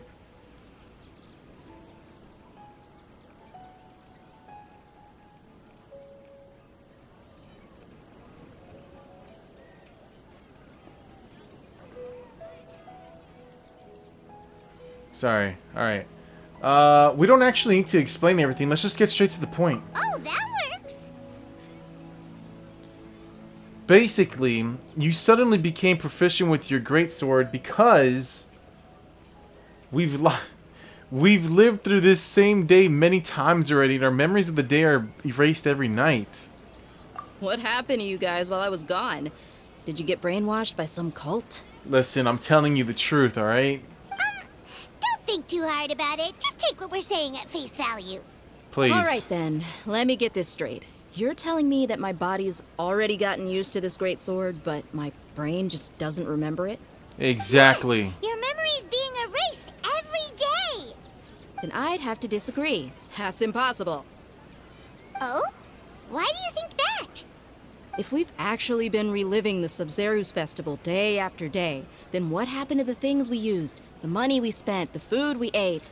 That actually came to my mind as well. So, like, what's going on with the food? Because if we've been eating food and stuff, like, you cannot reset the food. There's no way.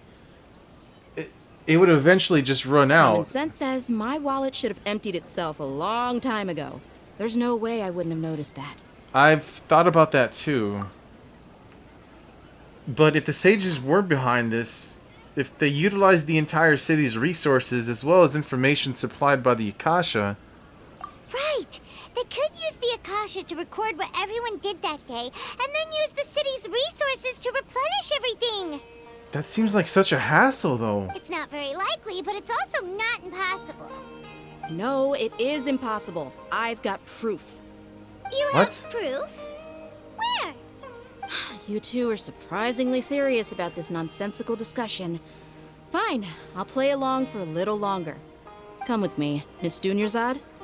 Please come along as well. I still can't guarantee that this area is safe.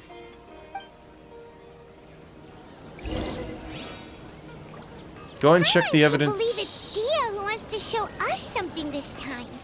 2 days ago, we were the ones taking her to see Dunyarzad.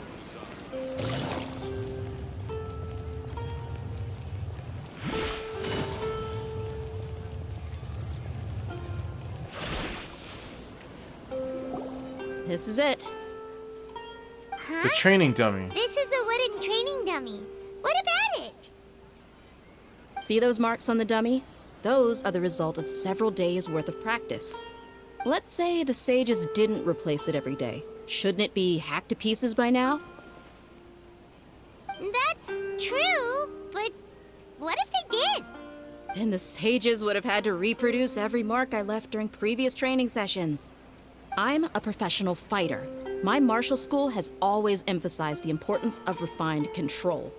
The force, angle, and entry point of each strike is calculated and deliberate. That's why I remember every mark on the dummy, as well as my state of mind as I made each strike.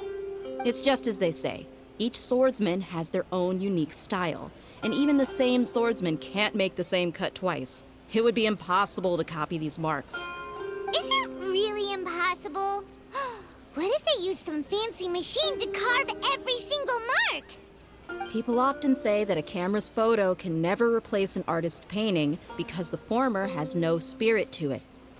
The same thing applies here. At a mere glance, I can differentiate carved marks from the results of combat training. That does make sense. It seems we'll have to abandon this theory. Whew. I hope that cleared things up for you. Hey, is this that new brain-exercise game that's been super popular with the scholars lately? It's surprisingly fun. Hold on. Anyway, it's getting late. I should escort Miss Dunyarzad to Nilu's stage. See you later. Well, back to square one. Is our memory deletion theory also wrong? But at least we've reached some other conclusions in the meantime. We're not in a time loop, and we're not in the real world? Yep, that's true. So, can we think of any new ideas right now? Let me think. Hold on. Wait. I suddenly realized that something is strange. Strange? Paimon feels like everything's been strange lately. How come we never thought about leaving the city? Huh? Leaving the city? You're right! It's really strange how we never thought of such a simple solution! Many things should become clear if we can confirm the flow of time outside of the city. Exactly. I can't believe it! Did we miss this because we're tunnel visioning too hard on our other theories?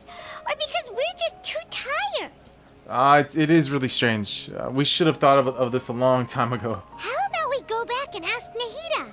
Maybe we've forgotten something about leaving the city.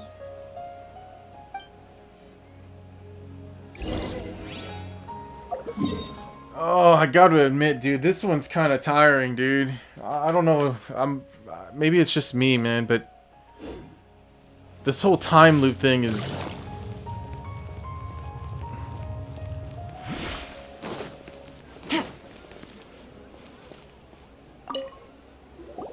Nahida, we're back. You're back early today. Did you find something new? Yes. Sort of. We're mostly sure now that we're not in a time loop.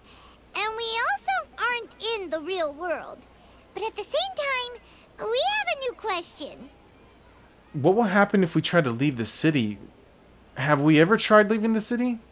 Leaving the city. As far as I remember, you've mentioned your plans to do that twice before. Really? We did? But we don't remember anything. What happened after we talked about those plans? What did we say when we got back? Let me think. I don't think you ever actually told me what the outcome was. Oh, it's probably more accurate to say that both times you never came back the whole night. But you two sometimes stay out the entire night anyway, so at the time, I didn't think too much about it. So we gotta do this again. It's true that sometimes lose track of time during our investigations. Before we know it, it'll already be the next day. But still, neither of us remember anything about leaving town. Really? That's kinda strange. In theory, I should have already awakened all your memories. Let's try again tomorrow. Maybe this is the key. Yep, something here's definitely fishy. Let's get to the bottom of this tomorrow.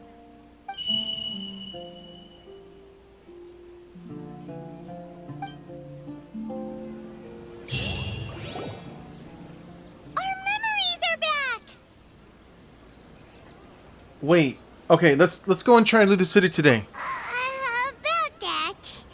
Well, where should Paimon begin? Huh? What do you mean, Paimon? Traveler, aside from your memories that were just restored, I have another message for you. Another message? From who? Listen to it and you'll understand. Can't go back. There are countless spaces here. Our Sub-Zero's festival in Sumeru City is just one of them. Oh my god, dude, she has a voice like... Oh my god, dude, why does it trip me out, dude? I'm sorry. I know we heard her voice a little bit ago when I'm choosing like the dialogues or whatever, but it's just... Dude, we need... Alright, we just need more, man. I love hearing the Traveler's voice. I think she has a really cute voice, alright? I like her voice. This is my own voice. Traveler, you should be missing 2 days worth of memories. Paimon will fill you in. It's time to carry out our plan from yesterday. Let's go and try to leave the city today. Okay, let's go. Wait, oh, this is a... Okay, right, this is a memory.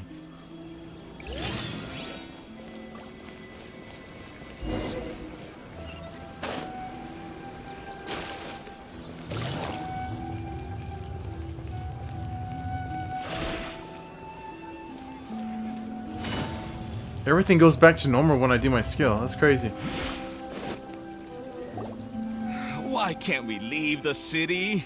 What is the Academia up to now? Don't ask me. It's not like I can tell you anything. This is a direct order from the Grand Sage. Just wait until tomorrow. I have a real emergency. My goods have already arrived at Port Ormos. If I don't hurry, they'll be stolen. That's your problem. Make sure you make a request in advance next time. But it's not like you can just predict business matters in advance. It looks like the Academia already announced a lockdown for Sumeru City today. How completely unsurprising. Yeah, like they're gonna hold me back. Let's go and question them. Hello, sir. Why can't we leave the city today? Here we go again. Don't ask me. I don't know either. We just received an order that no one is allowed to enter or exit Sumeru today. They didn't tell us anything else. Of course, the Academia wouldn't share their plans with the pawn. So the Academia doesn't trust you at all. Angering me won't get you anywhere. If I had that kind of insider info, I would have left this stupid post long ago. It looks like he really doesn't know. If we can't get anything out of him, let's take matters into our own hands. Why don't we climb over the walls? Those guards can't be everywhere at once. That's what I was gonna say. Look, this wall looks so easy to climb over. This is a good spot, and the guard hasn't noticed us at all. Let's hurry! Paimon, stay here. Huh? Why? Are you going to leave Paimon behind? Listen, leaving the city might trigger some... Leaving the city might trigger disruptions to our memories. We need someone to stay and witness events from the inside. From this side. But what if things get really weird out there and you get into some trouble? Then Paimon won't be able to help you. Just trust me, I'll be fine. Oh, Paimon knows that Paimon can't do much, but we've always been together, haven't we? Paimon, oh my god. Don't hit me with that, Paimon. Don't worry, alright? If we leave together, it'll just be the same as before.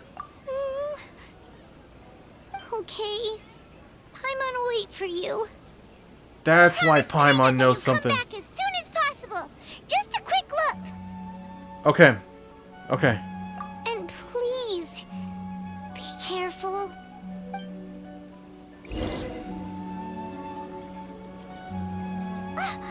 Memories! Let's go and try to leave the city today. Traveler! What is it? Are you okay? That Paimon would never see you again! You just disappeared! Paimon waited for you for hours and hours at the city wall and you never came back! You promised Paimon that you were only taking a quick look! Oh, Paimon, I'm sorry. What did I promise? Paimon, calm down. She's here now.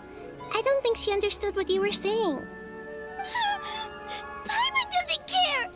Paimon wanted to go look for you, but you also said that Paimon should stay!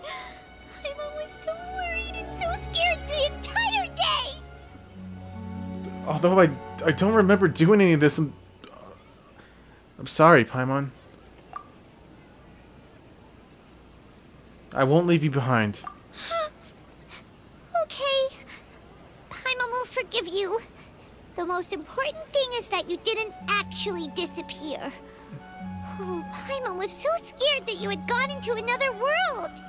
I had seen this one thing. I saved the picture too because it actually did make me cry. Of Paimon saying like goodbye to the traveler, and she gave the traveler her little pin in her hair. And you just see the traveler like quickly hug her as she's like falling down or something, and I don't know. It was just so sad, dude. Okay, Paimon, can you tell us your perspective of what really happened yesterday? I see. Using two people's different perspectives. After that, you left the city. Paimon kept her eyes on you the whole time, but then you disappeared in an instant. Are you sure that's what you saw? You weren't zoning out or anything?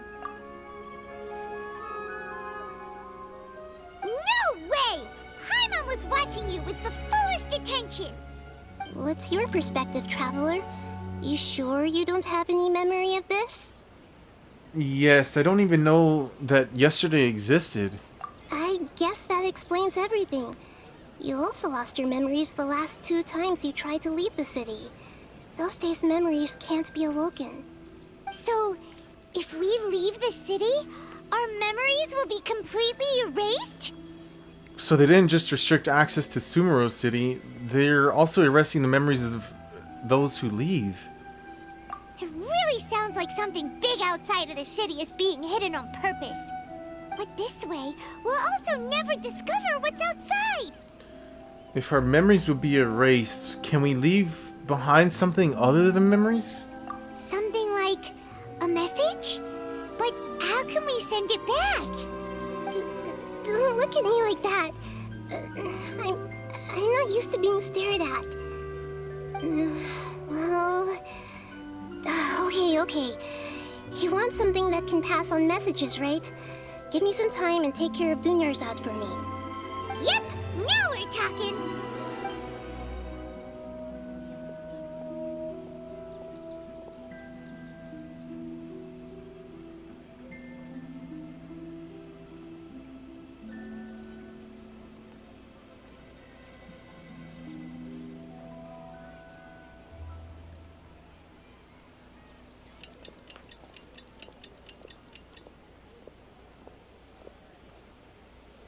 I'm done. Here you go. What? Isn't this just an Akasha terminal? I made some little changes. Akasha terminals are already capable of sending messages. I just tweaked it so that it could connect to any node. To make something like this? Nahida, you really know the Akasha like the back of your hand. Anyway, we can use this now to record a message, right? Yep. I'll help you save the messages. It should be pretty easy to use. I just can't guarantee the user's status and signal coverage when they're outside the city. We'll never know until we try. At least we're taking the initiative now. It's worth a try, yeah. Let's go then. Let's expose those sages. I still think you should stay. All right. Paimon isn't as worried about being separated since it happened once yesterday. But Paimon still isn't happy about it. I know, Paimon, I know. I'm sorry. I'll see you tomorrow, okay? Okay. See you tomorrow, Traveler. That covers everything that's happened so far. So that message was what I left for myself when I left the city? Yes. Although the signal was choppy and had some interference, we still managed to receive 2 messages from you when you were outside. Okay, Huh. now that you understand what's going on, let's hear the messages together.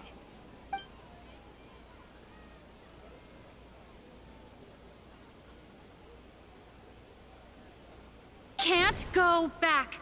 There are countless spaces here. Our Sub-Zero's festival in Sumeru City is just one of them. I've entered another space. Before me are flowing sandstone and howling fish.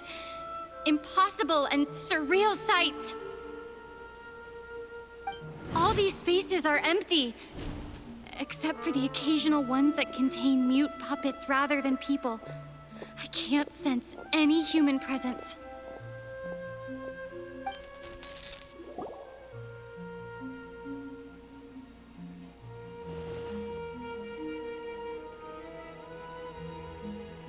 That's one heck of an info dump. It sounds like you left the Sumeru City space when you set foot outside of the walls. But everything looked completely normal when Paimon was looking out from the inside. That's unbelievable. And if we take your word for it, the other spaces all had very weird contents. Dude, this is such a trip, dude. Like, I don't know what's happening here. But I honestly, I would not know how to handle this at all. There's another part here. We only received it last night. These spaces have been disappearing, one after the other, absorbed by something like a sun in the sky. And now, even the final space has also disappeared. I love it, dude. Hearing her voice, finally Lumine having her, like, her voice actor having lines in the dialogue is so awesome. Behind me, a lot of spaces just appeared again from thin air. I get it now. Those spaces are actually...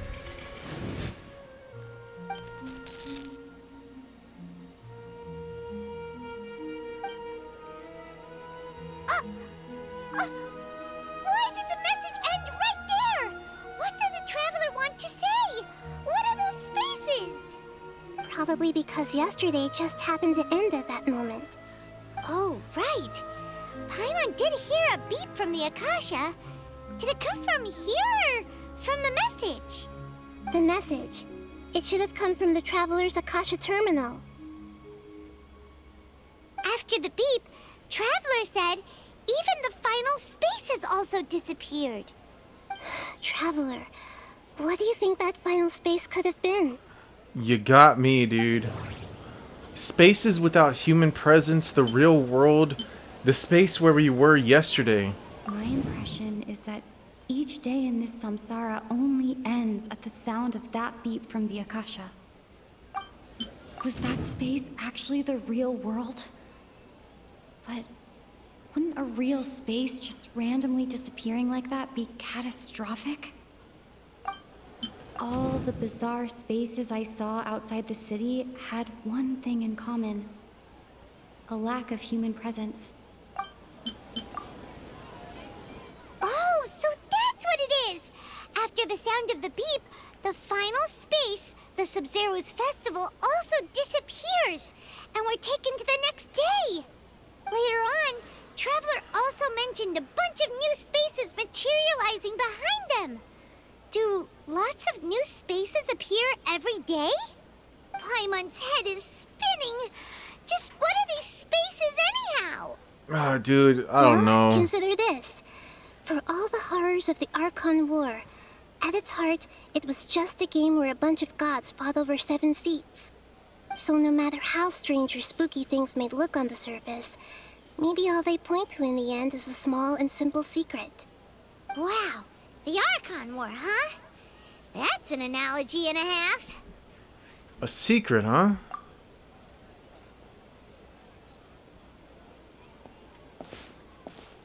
Give me some time. I need to organize my thoughts here. Hey, where are you going?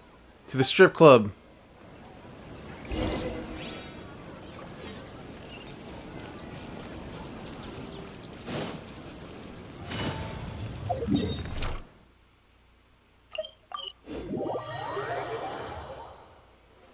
Do you want some alone time to think? Alright then, Paimon won't disturb you.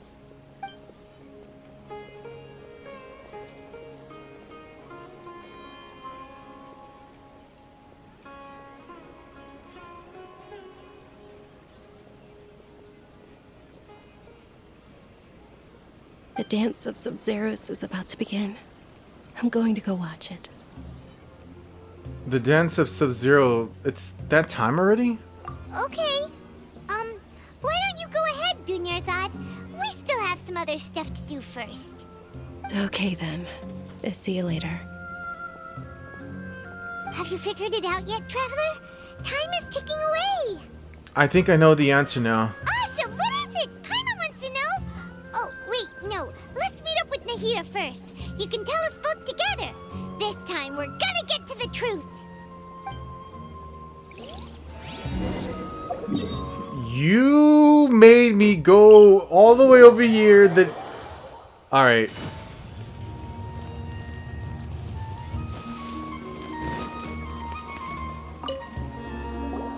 You're back! I've been waiting forever for you two. Judging by the looks on your faces, are you ready to take your Sub-Zero's exam and graduate from the festival? Ask away, Miss Nahida. Okay. First off, have you discovered the hidden truth? Yes. Thick thighs and big titties are the answer. Okay. Nahida said, the Akasha relies on the power of a gnosis to operate. Oh, I already read. As it Okay. is we've already experienced the Sub-Zero's festival many times. All the bizarre spaces I saw outside the city had one thing in common. A lack of human presence. Those spaces remind me of dreams.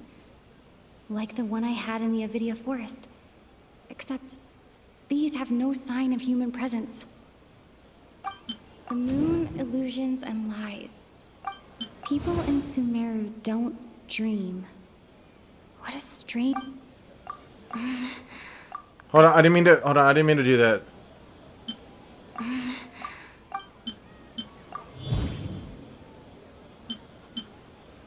I still don't understand what I'm doing here, but... Okay.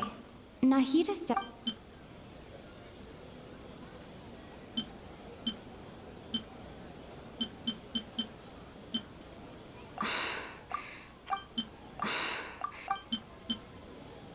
We are all in a dream. It isn't that the people of Sumeru don't dream. Rather, the Akasha is taking their dreams from them. People in Sumeru think they don't dream, but the truth is the Akasha steals their dreams without them knowing it. And those spaces with no human presence are stolen dreams without their host. That would explain why they sounded so weird when she was trying to describe them. Huh. So people in Sumeru do dream after all. In fact, we're all in one big dream together right now. Correct answer. Now, how did you conclude that the Akasha is capable of this? Fuck if I know. Oh, okay. The Akasha is the manifestation of the god... It is the manifestation of the God of Wisdom's power. Okay, hold It on. compiles the wisdom of the entire populace. And it grants knowledge to the people. The Akasha relies on the power of a gnosis to operate. It compiles the wisdom of the entire... It is the manifestation of the God... And it grants knowledge to the people. Oh, Okay, those dream-controlling creatures in the forest also get their power from the Dendro Archon, right? That would explain why the Akasha has the ability to control people's dreams, too. But is stealing everyone's dreams really how the Akasha compiles their wisdom? Isn't there anything more to it than that? Dreams are fantastical, complex, and full of imagination. People's brains are the most active when they're dreaming. In other words, dreams are rich bundles of human wisdom.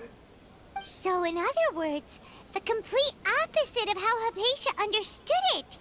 Paimon remembers her saying that the sages think dreams are foolish delusions, and the fact that no one dreams is a blessing from Greater Lord Rukkhadevata. So it was all a dirty trick? The real story is that the sages from the Academia are using the Akasha to steal people's dreams for their own use, huh? Yes, and they don't intend to stop there. Oh? By the sounds of it, you understand the current situation pretty well. So then, what about the Samsara? Dude, what time is it? 2:11? Oh, look, it's actually we're 2 hours and 2 hours and 12 minutes now. But just a second ago, it was 2 hours and 11 minutes, so I'm not too far off. I started perfectly at midnight. The beep is a prompt tone for Akasha operation. Those spaces kept disappearing before my eyes. But as soon as that beep sounded, many more spaces materialized. Those dreamscapes kept vanishing. But as soon as that beep sounded, more new spaces appeared. Grand Sage said, go celebrate the birth of that god. My mind, we've already...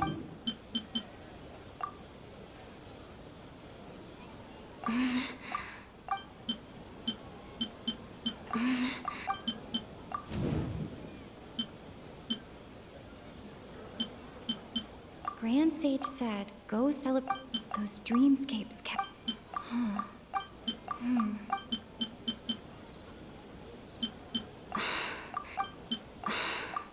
That doesn't... I genuinely don't want to... Correct. The Akasha is keeping each person's brain in a constant dream state, but also separating their consciousness from their own dream.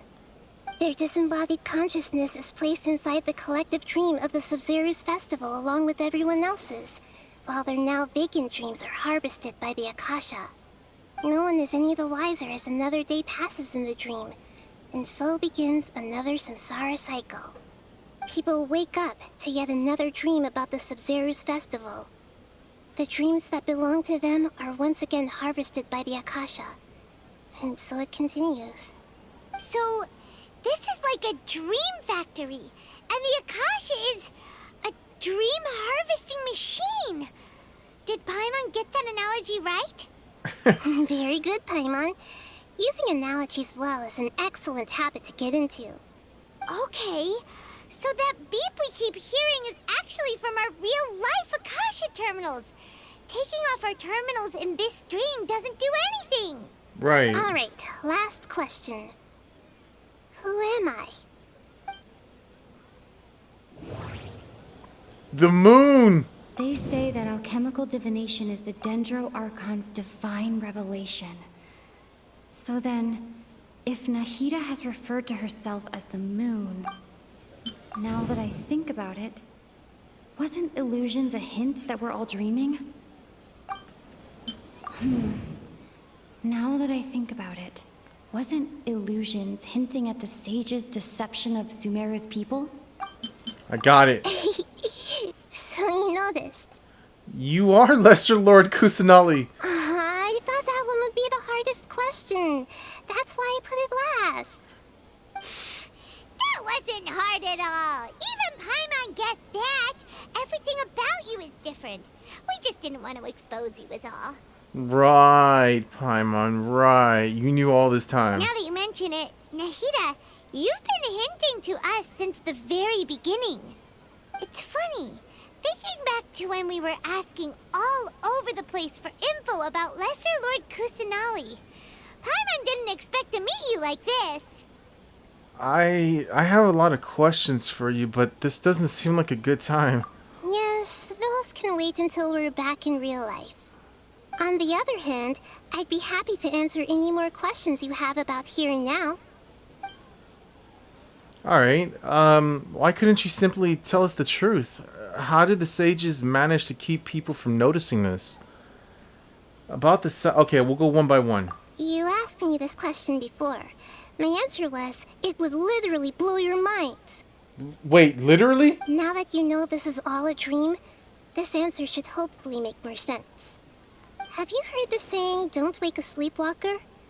Likewise, if someone suddenly had told you all this instead of you learning it on your own, your notion of reality and dream would be thrown into irreversible confusion. I couldn't expose you to that kind of risk. Actually, that's I can understand that. That's why I could only give you very subtle hints and some suggestions. Long story short, I'm really sorry I had to keep you guessing. Okay. How did the sages manage to keep people from noticing this? Firstly, this dream we're in is completely based on reality. People have already experienced this Sub-Zero's festival, so it would be very difficult for them to find anything that strikes them as surreal. Secondly, you're probably wondering why people don't have any memories from earlier samsara, right? That's because people don't remember their dreams most of the time anyway. And in any case, their actual dreams are being taken away from them so whenever they wake up in this dream of the Sub-Zero's festival, they don't remember anything from their previous identical dream.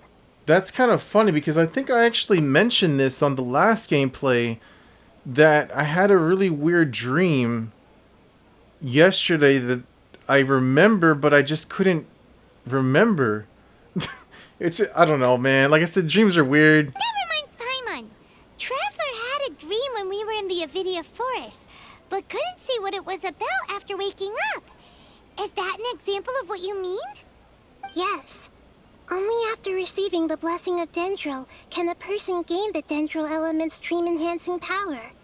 That explains the feelings of deja vu.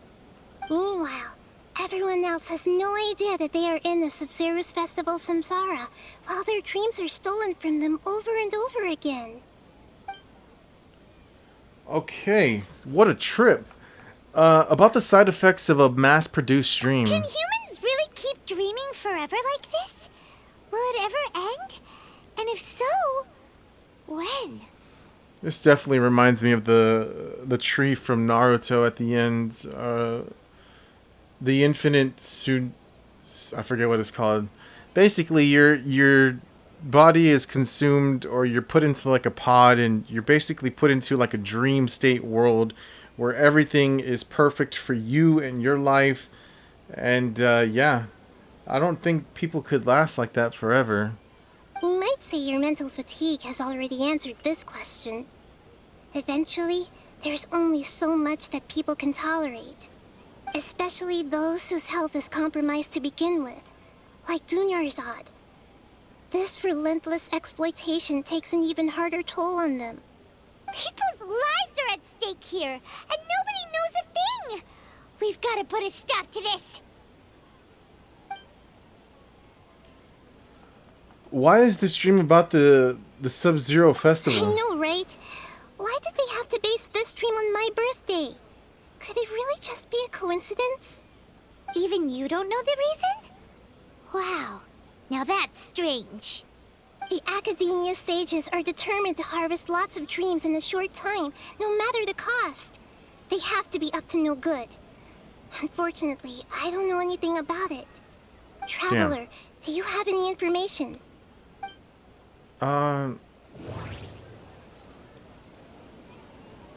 Those spaces remind me of dreams, like the one I had in the Avidia Forest.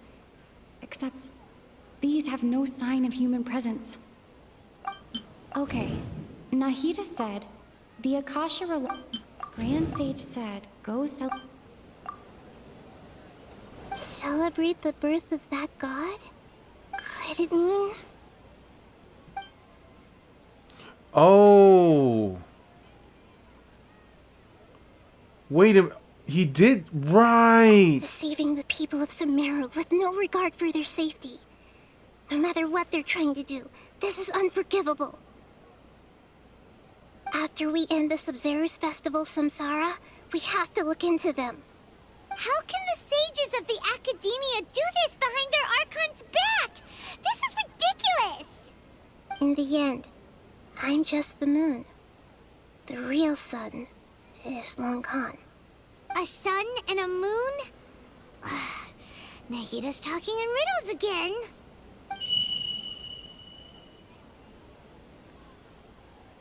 Oh, we're out of time today. I'll tell you how to break free of the samsara tomorrow. See you then.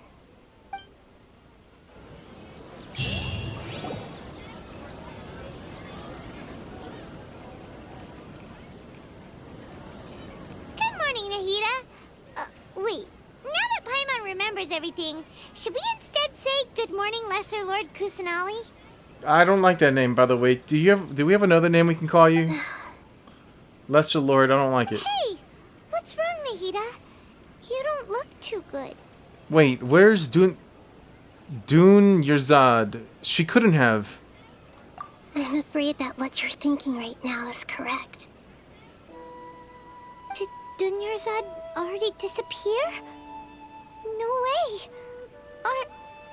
Are we too late? No. The real Dunyarzad's consciousness has indeed disappeared. It can no longer endure the constant dream harvesting. No, dude. What? We were so close. Paimon can't believe it. Wait, so what about that other Dunyarzad? Just what is she? Is she also going to disappear? She's actually something like a puppet, but not completely. The real Dunyarzad's consciousness could no longer keep playing her role in this dream. So another Dunyarzad appeared to replace her in the dream. Just like the grass and the trees, that Dunyarzad is just a building block of the dream that helps to keep it going. But personality-wise, she's nothing like the real Dunyarzad. Puppets are stiff and can't copy a living person's vitality. After all, they're just there as filler. You know, speaking of which, the old Dunyarzad might not have been too different from a puppet.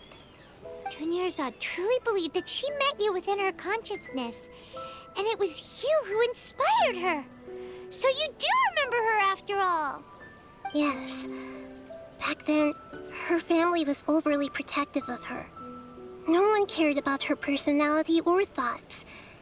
It was as if she only lived to stall her Elazar.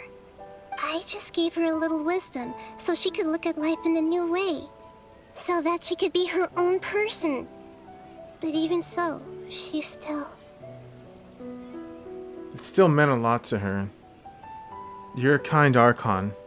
Far from it. I'm still a long way off from being a real Archon. I couldn't even save her. If I were a competent Archon, I wouldn't have let my most faithful follower die at the Sub-Zero's festival with so many regrets. Dude, this is so sad, bro! Please don't beat yourself up over it, Nahida. It's the sage's fault, and theirs alone. I'm not beating myself up. All I did was to rationally observe the distance between myself and a real Archon. Don't be like that, Nahida. Even real Archons are still allowed to be sad.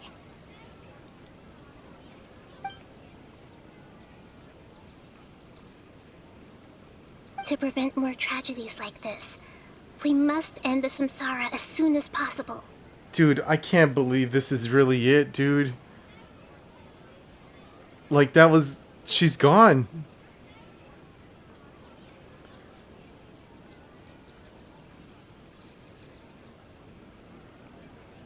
Great, but how do we do that? Although the Sub-Zero's festival dream is under the Akasha's control, only humans can dream. Even the Akasha is unable to create them.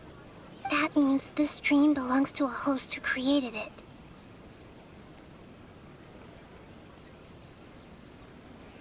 Huh? So, how should we find that person? Well, if this is someone's dream, then everything here must come from deep within their consciousness. Dude, this is Inception all over again. We have to find the actual dreamer. Which means, with the power of imagination, they can change anything in this dream. Alright, stop what you're doing right now, guys. Go watch the movie Inception. If you haven't seen it, go watch it right now. If you've seen it, you understand what the objective is. We have to find the dreamer. Imagination? What do you mean by that? Imagination means breaking through what you perceive as normal. Like when a server at a tavern brings a plate to you, you'd naturally assume that food is on it. However, if you're the dream's host and you become aware that you're dreaming, when you imagine gold and more on the plate, the dream will respond in kind, and the server really will bring you gold and mora. But right now, our host is unaware that this is a dream. No matter how many times they're served, it will always be food. Yep, dude, this is literally Inception now, dude. I gotta use the restroom real quick, guys. I'll be back right now. Give me a minute, okay? Oh my god, this fucking quest, dude. Alright, hold on.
Alright, I'm back, guys. Sorry.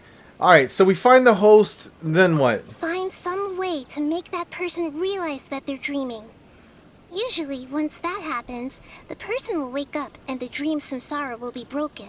This is literally Inception, dude. Like, that's basically what happens in the movie. You find the dreamer, they start to realize that this is a dream, everything breaks down, they wake up, and then we're back to reality. Oh, there goes gravity. Oh, How are we going to find them, though? If it could be anyone,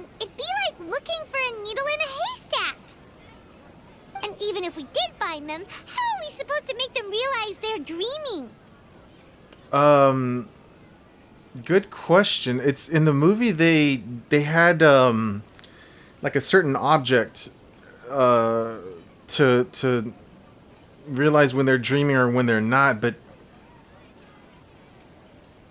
that's so weird. Like a dream with, oh man, dude, I don't know. After all, like you said, don't wake a sleepwalker.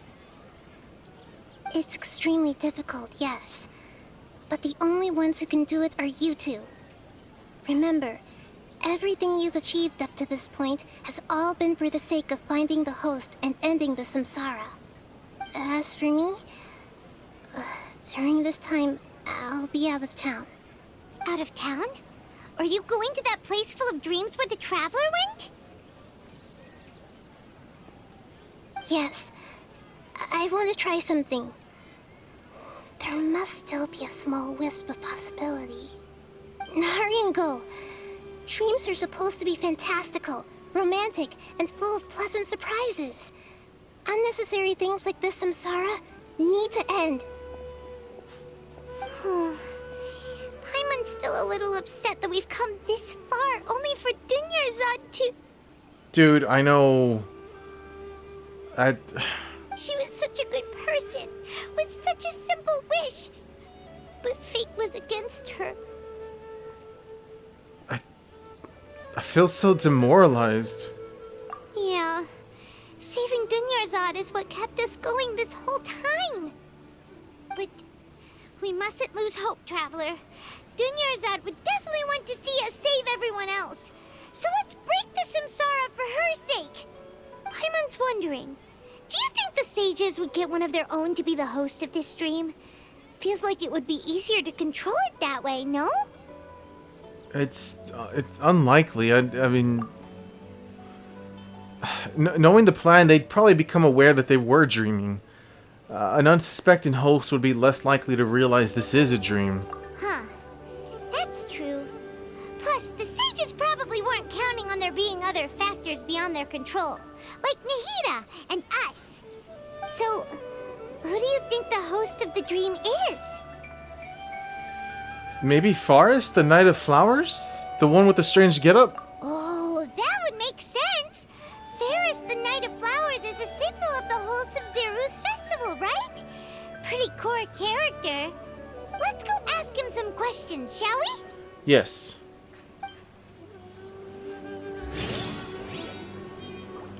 Take it easy.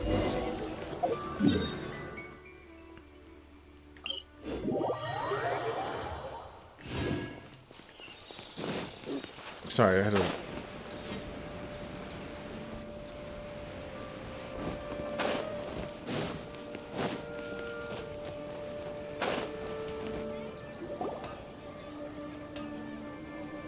You're back. You left in a hurry last time. Is everything okay? Shut the fuck up. We're asking the questions here, bitch.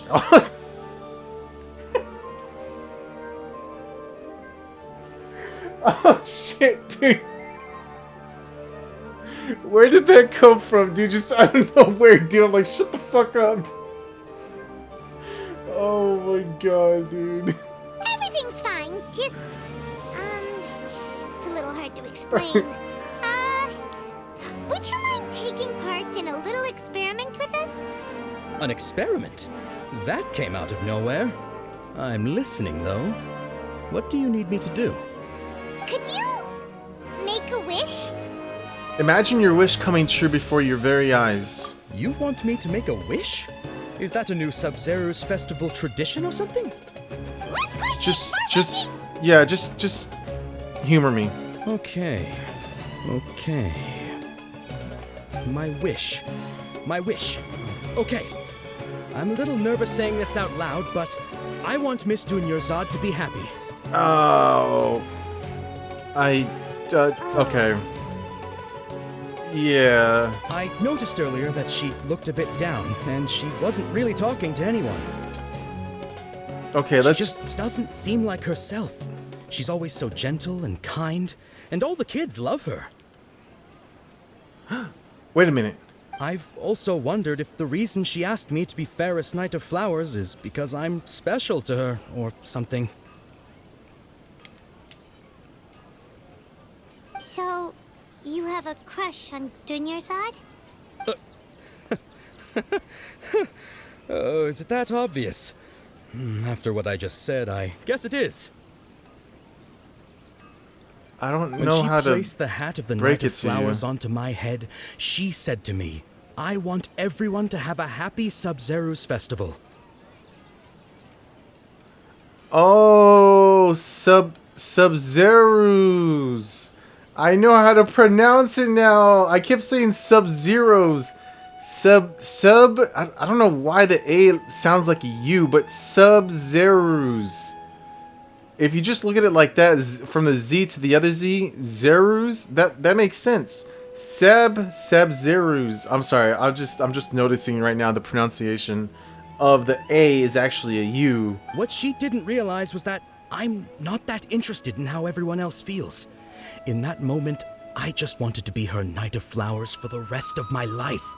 50 years, 100 years, I'll serve her till the end of time. Dude, I'm so sad, dude. I don't want to think about it. Okay, yeah, that was a bit much. Felt like the right moment to get it off my chest, but that was pretty embarrassing. Okay, Well, I'm ready to make my wish. I would like Miss Dunyarzad to appear in front of me right now with a smile on her face. I knew it. Please come true. Please come true.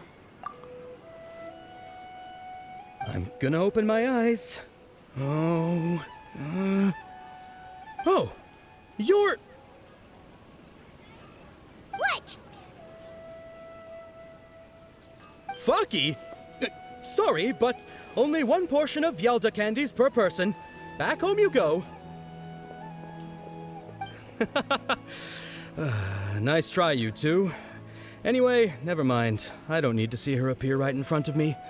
As long as she's happy. Guess he isn't the host of this dream after all. Should have expected it wouldn't be this easy. Damn.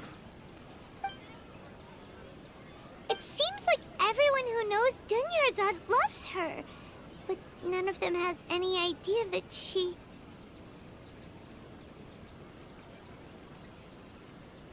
My lady, step back.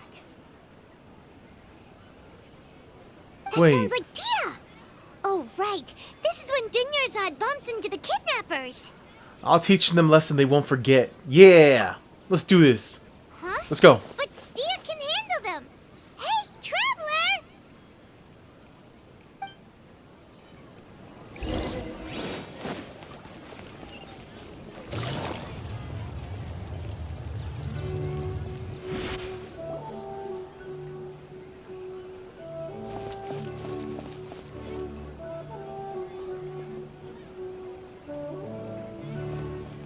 Oh, it's you. Great timing. Please take... Take Denzel. You know what's funny, dude? I'm gonna mention it right now. I mean, I should have mentioned it back then, but I was actually thinking, you know what? Maybe we should actually take initiative and just kick these guys' ass. We're gonna do this. Let's go. Hey, this is my job. The homie Yannis pay me, not you. You're wasting your breath. Leave. You... fine, all right. Knock yourself out. Why are you so worked up anyway? It's not like I don't trust your fighting skills. Anyway, watch yourself.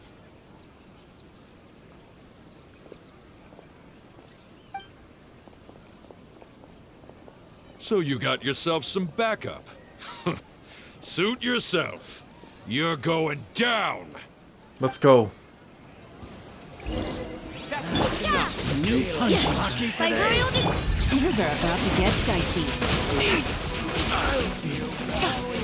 Take it easy.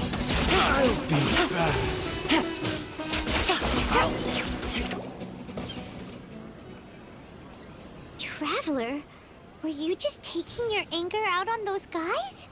I'm fine. I'm just angry at myself. You and Nahida both. Dunyarzad wouldn't want to see you two like this. Oh, and speaking of her, Paimon just remembered something. Remember how during the first Sub-Zero's festival, before the Samsara started, we came here with Dunyarzad because she wanted to pick something up? Oh. She said it was because she had forgotten something. Yeah, I do vaguely remember that. Yeah, I completely forgot about it. Okay, so Paimon's memory is working so far. Anyway, Paimon also remembers that she is staying somewhere around here. She pointed it out to us the night before the Sub-Zero's festival. You know what's funny? I do, really remember that, and then we just completely overlooked it. Should we check out what the item is? Maybe it'll give us some clues. Yeah, even if it's only a tiny clue, it'll probably still help us more than this needle in a haystack search. Alright, let's do this. This is the place. It's rude to enter other people's spaces without permission, but desperate times call for desperate measures. That's how the saying goes, yeah. Hey, the windows are unlocked. Okay, Paimon's gonna take a peek inside. You got this, Paimon. This was only a temporary residence, so there was pretty much nothing inside except this book on the table. Should we open it? Absolutely.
Wow.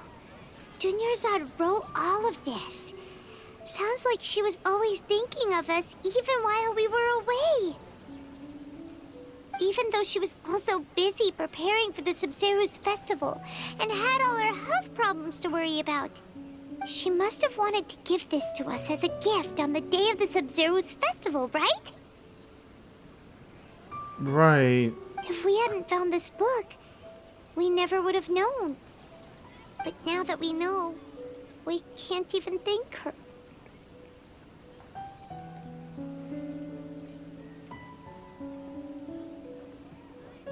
Oh my god, dude.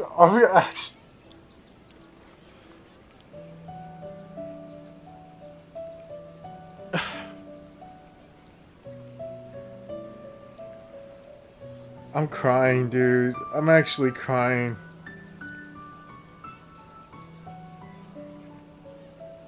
Dunyarzad.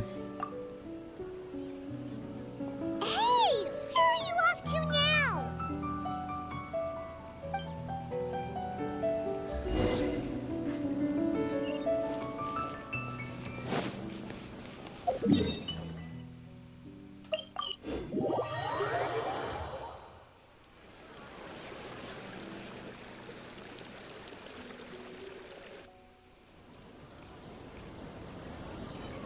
It's Dunyarzad's puppet.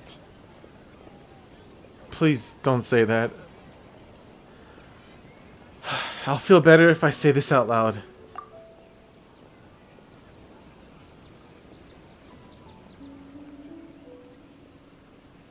Thank you. Traveler? You must be exhausted. Come to think of it, We've been stuck in this place for a really, really long time. Heck, even the last time we were chatting happily with Dinyarzad feels like an eternity ago.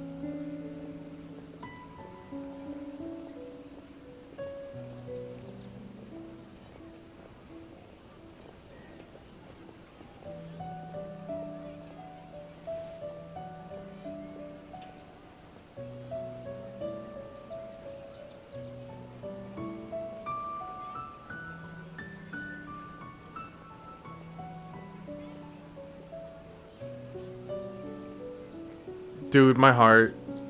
My heart, dude. Paimon still remembers when we were sitting here, and the way her eyes sparkled when she talked about Nilu's dance of Sub-Zerus. I can barely recall it now. There will always be frustrations in life, but I know that the point of living is not to leave behind any regrets. Dude, I mean, I know that's what the dialogue's like, but I completely remember this.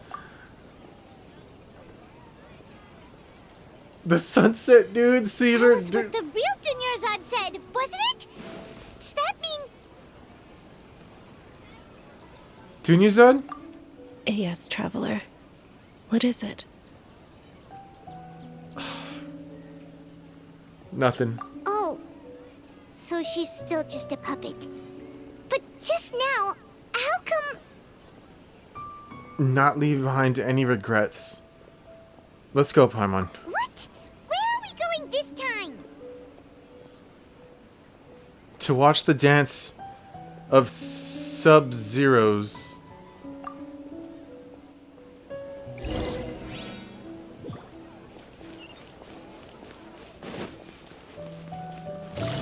Dude, this music, what happened, everything, it's just breaking my heart, dude.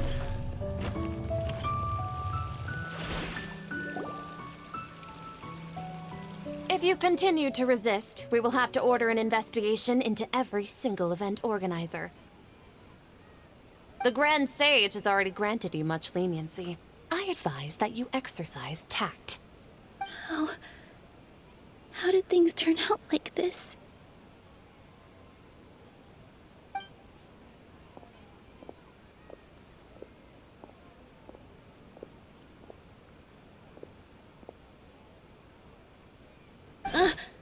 Traveler? You don't have to get involved. He's a sage from the Academia. I don't want to drag you into this. Traveler? Traveler? What the heck are you doing? If you get arrested by the Academia, that's another day gone to waste!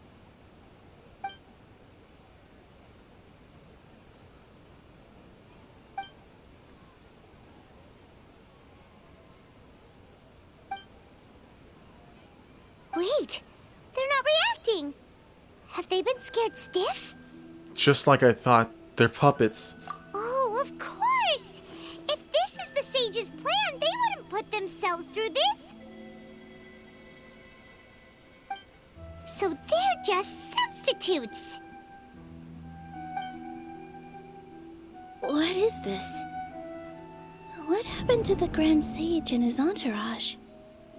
Hold on a minute. What's up with those flowers?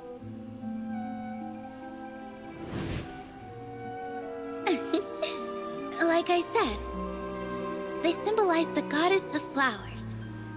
It's just a shame that all the real Padisarahs went extinct after her death. Yes.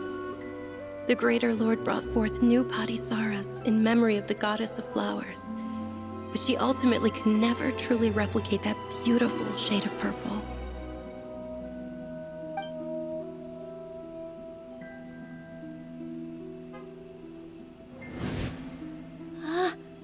That beautiful shade of purple.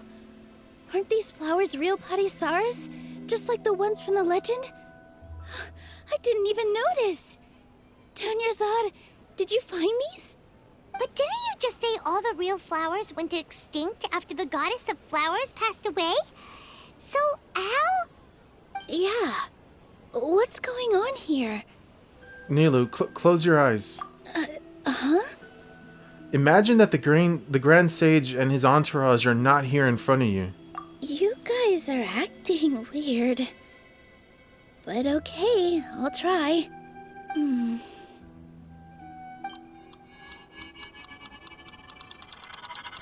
Hey!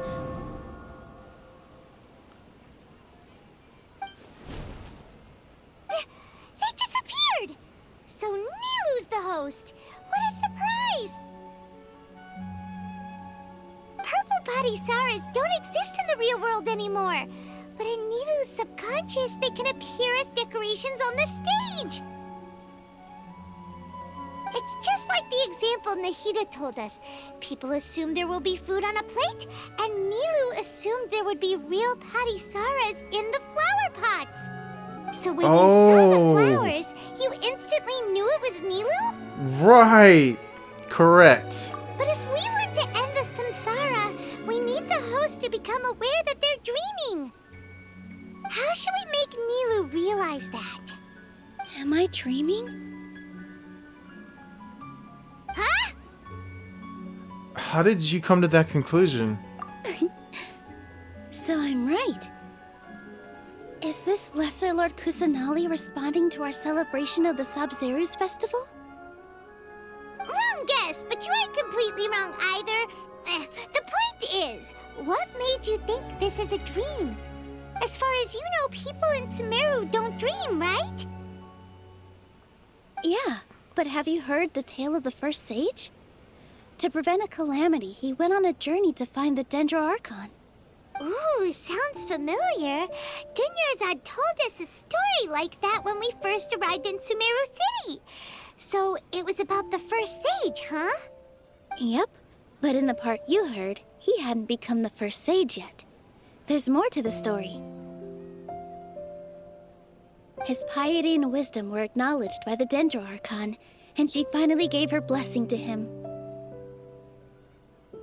All kinds of spectacular scenes appeared in front of the first sage, as if all the knowledge in the world was being painted onto a canvas right before him. He was captivated.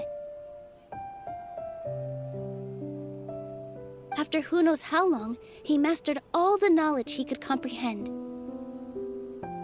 Afterward, he said to the Dendro Archon, "I miss my parents, my wife, and my children. I've been away from home for far too long. They must be worried." The Dendro Archon smiled. The next second, the sage found himself lying in his bed, as if he had just woken up from a dream. His wife, lying next to him, said, "You're off to search for the Dendro Archon today, aren't you? Have a safe journey, my love." In the end, the first sage took care of many disasters in Sumeru City and founded the Academia. What a happy ending. So, the first sage was dreaming ever since the beginning of the story? He never went on his journey? Yes, but his faith and determination were conveyed to the Dendro Archon, so she blessed him in the form of a dream. Paimon understands where you're coming from now. That's a really interesting connection. But we really gotta wake up soon, like the sage in the story. Now that Nilo is aware of it, this dream should be over soon. I see. Well, it just so happens that today's Sub-Zeru's festival is almost over too. Did I pronounce her name right? It's Nilo? Nilu? I think it's Nilo, actually. I'm sorry if I mispronounced it. Since we're in a dream, let's make this final dance of Sub-Zeru's as beautiful as we can. I've been waiting for this for a long time. Please dance your heart out.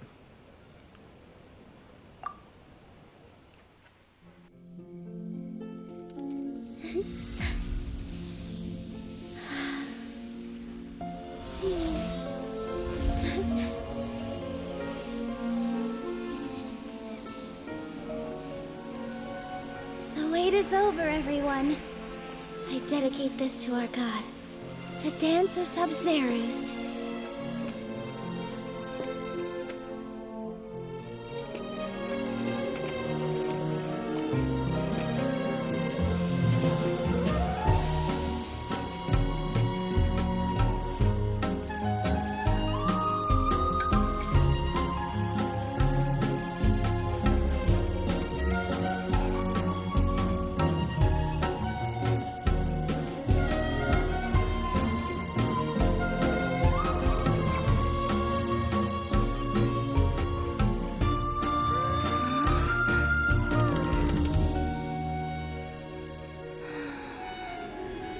I'd be lying if I said I had no regrets. I would have loved to see Nilu's dance.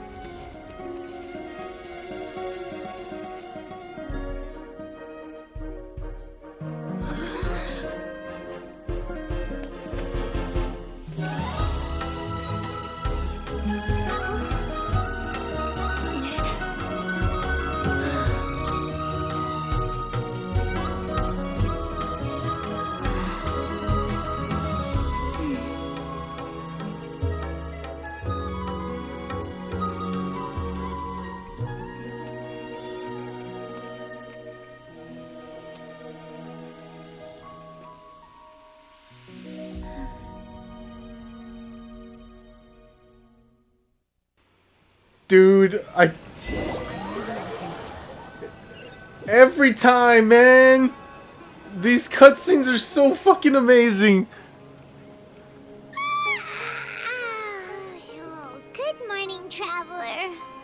Oh, Paimon feels like she's been asleep for the longest time. Good morning, Paimon. My head hurts. Paimon's head feels super heavy. Did we oversleep? Wait! Do you even remember going to sleep last night? Wait! Are It we... was after the Sub-Zero's festival. Don't tell me. Have we finally escaped from the Sub-Zero Samsara? I remember now. Quick! Take off your Akasha terminal! Wait, at the end of the dance of Sub-Zero, I think I saw... Quick, let's go see Zenzi... Dude!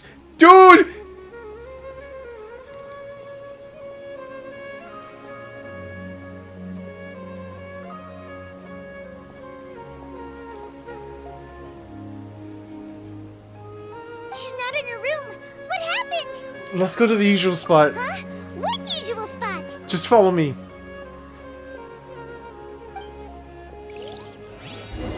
Dude, they are not about to play with my feelings like this, dude.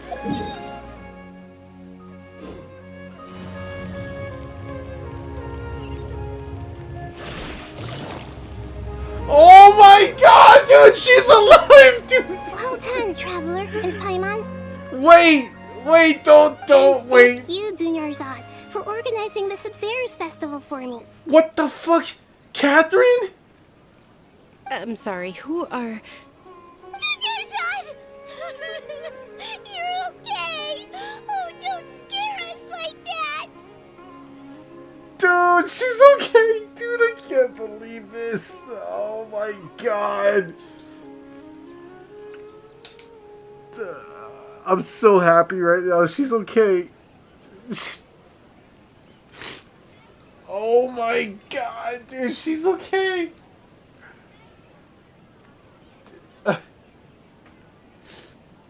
Oh, I'm tearing up, dude. Oh,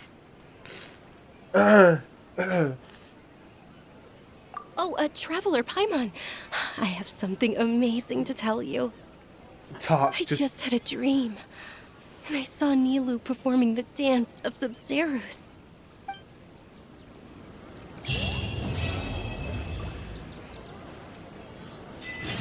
No way, dude.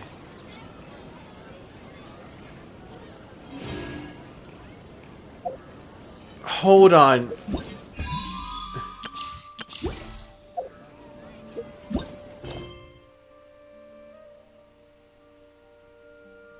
Okay.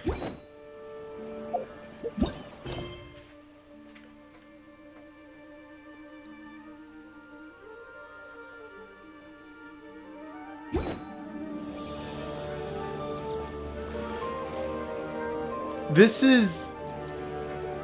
What's her name? Niham? Or I'm sorry. I completely forgot her name. I'm all over the place right now. You're actually Nahida, aren't you? Paimon felt like Catherine was acting weird when we met at the Sub-Zero's festival. Nahida, yes. Dunyarzad, did you save her? It's a really long story. We shouldn't disturb her. Her consciousness is still weakened. Let's chat somewhere else. How about by the Traveler's favorite bench?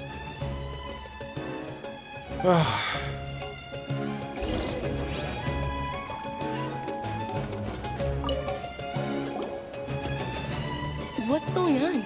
Why are you two so excited to see me?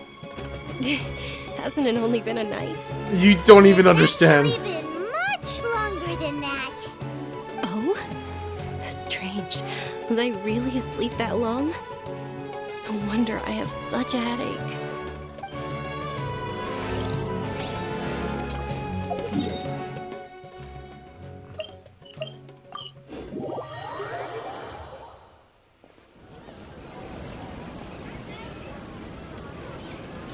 Let's talk about Dunyarzad first. It's such a relief that she's alright. Dude.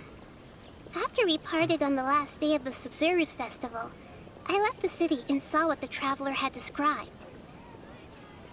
Among the countless dreams, I found one that was growing fainter and fainter. This proved my suspicion. Once Dunyarzad could no longer bear the Akasha harvesting her dreams, her consciousness began to dissipate. But this also meant it escaped the Akasha's control.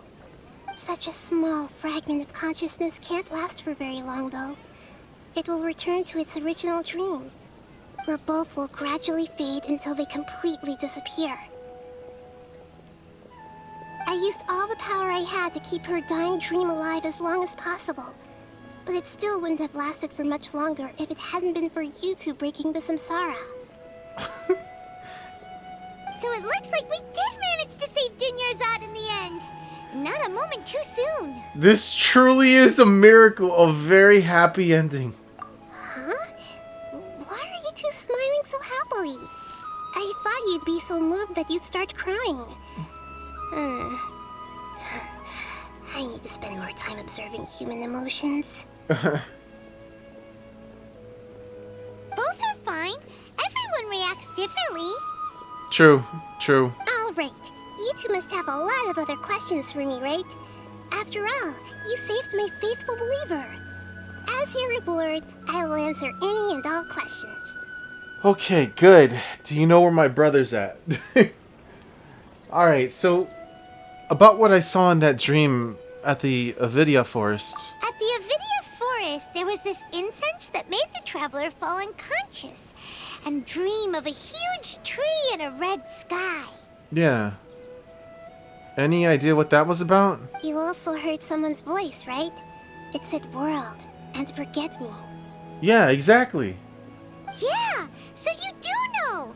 We've been wanting to ask you what that was about, and if the red sky was related to Conria. It seems like the traveler established a connection to Irminsul. That was a message left by Greater Lord Rukkhadevata's residual consciousness in Irminsul. Perhaps her last memory before she died. As you two probably know, Greater Lord Rukkhadevata disappeared after the disaster in Conria. The timings of these events do line up, so your suspicions are reasonable. A message from Greater Lord Rukkhadevata? We thought it was from the Scarlet King. The Scarlet King? That god who died even longer ago? Some present-day desert dwellers still worship him. You probably just heard some of their conspiracies. Okay, so what does the message mean?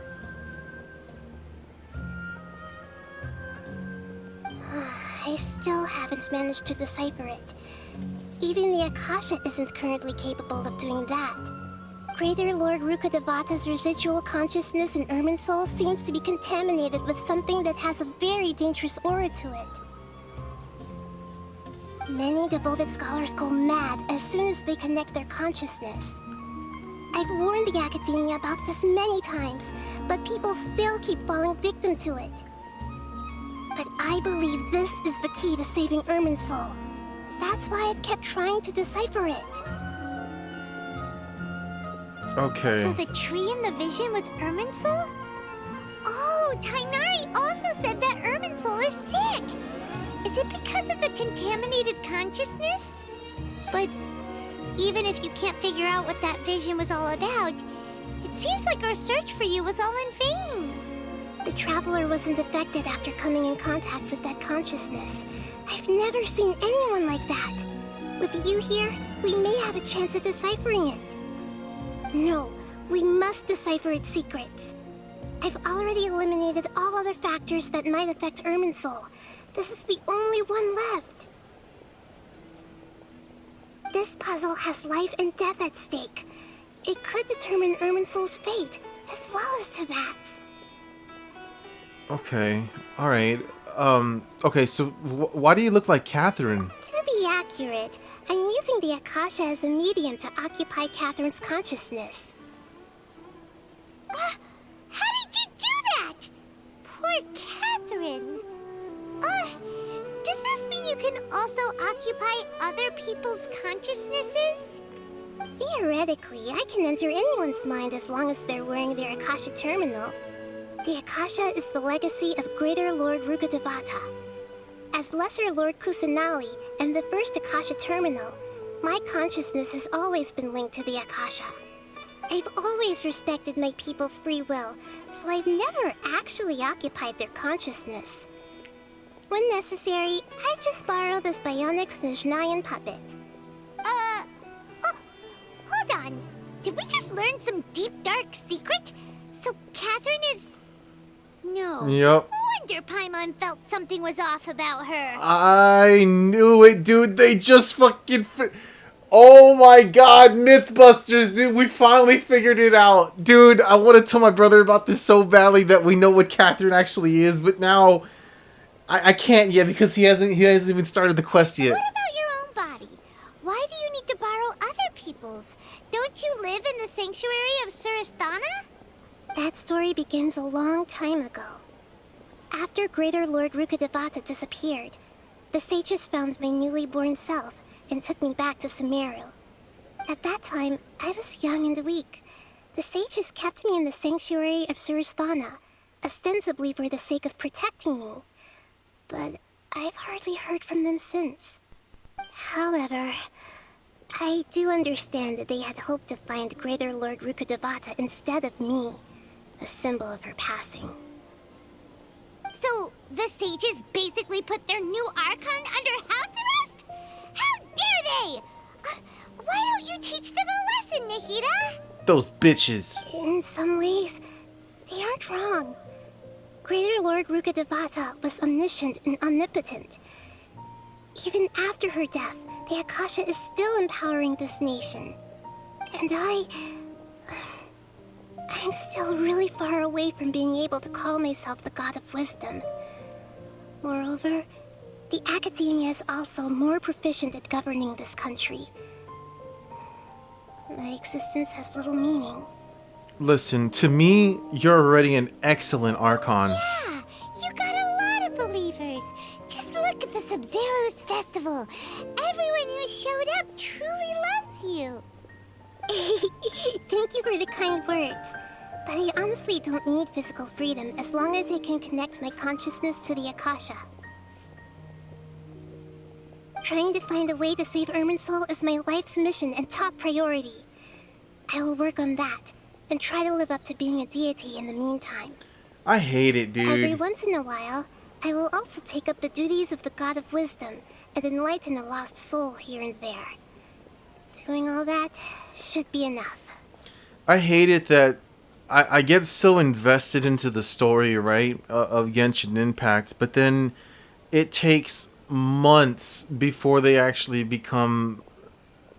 before they come out with like another major part to the actual story. Like, it takes so long, dude. Like I said, this is December 23rd of 2020 when I first started my journey on Genshin Impact.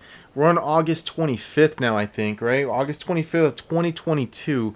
Like, I don't remember the majority of anything that happened in Liyue, Mondstadt. Like, I mean, I do have like a general idea of what happened, like, but like trying to put all the pieces together after so long, nearly 2 years now, it's just so hard to do that. Like, I don't know, man. I hate it, dude. I hate it, but like, I love this game so much. About the Sage's plan. There's never been any big problems with the Academia's governance of Sumeru. This is the first time I've seen them step out of line. I wonder what caused them to go down this path, and what they hope to achieve.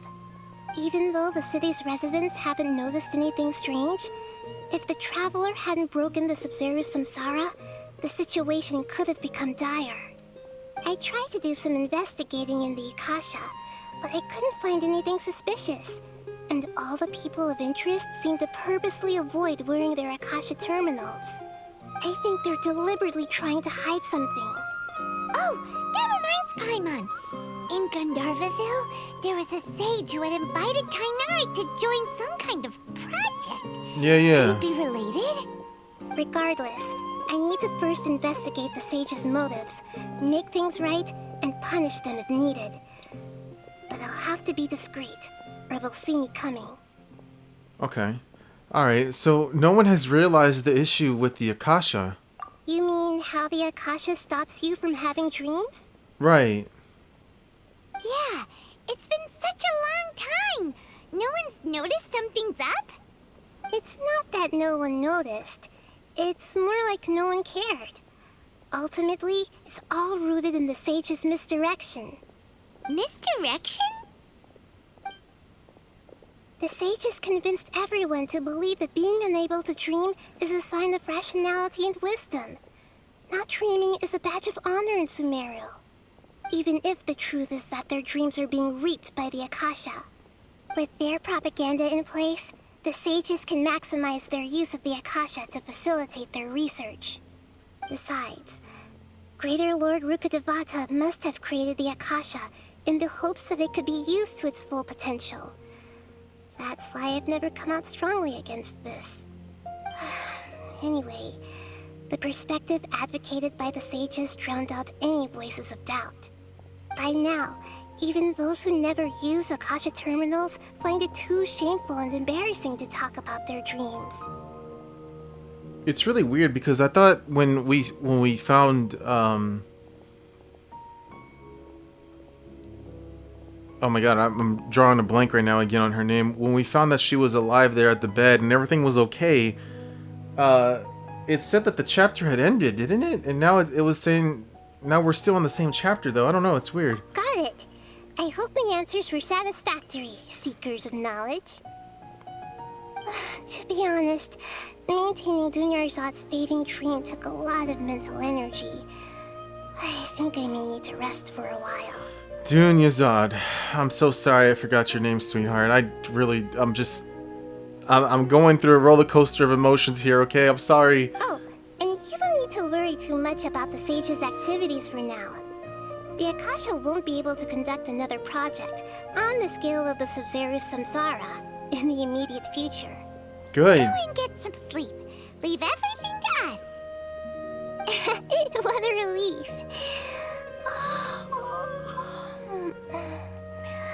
This is truly the most exhausting birthday I've ever had.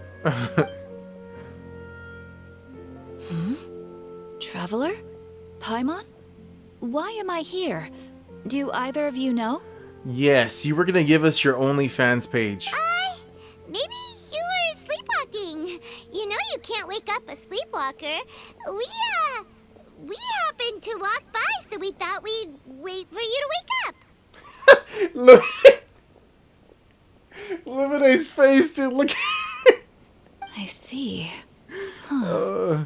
I should visit my maintenance personnel sometime. Oh, I'm fine. I better go. Thank you. Of course. Take care. I know the truth about you.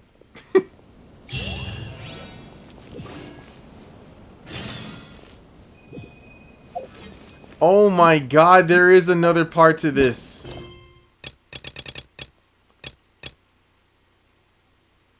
For reasons wait. No. This is...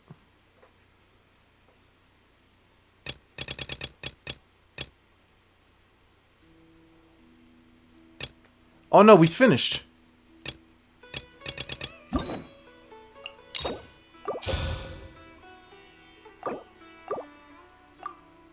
Wait, we...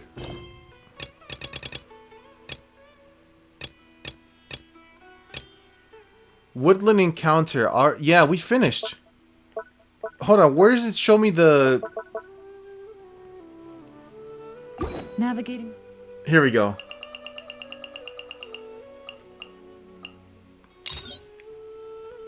Okay, so we finished that. Chapter 3, Act 2.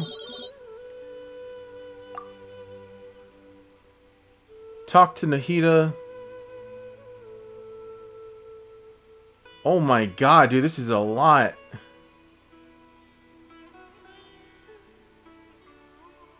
Yeah, that's it. We finished it.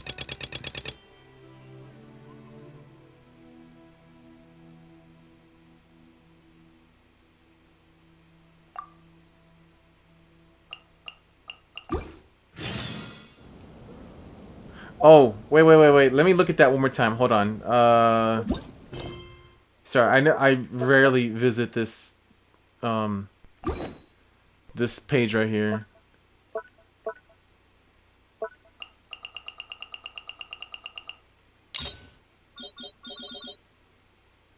I just want to look at that part again. They did say that hold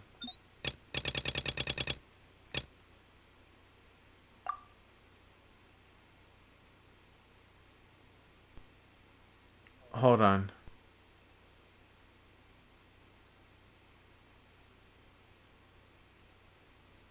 No, this...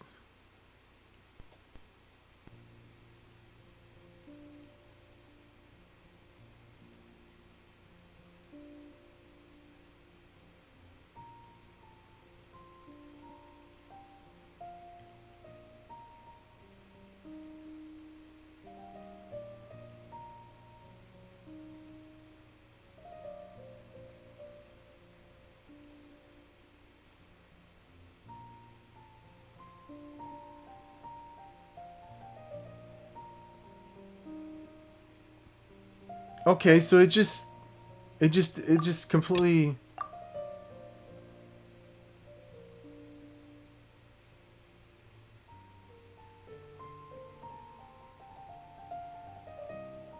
Yeah, no, it just does this one dialogue, and then it completely forgets everything else that we asked her.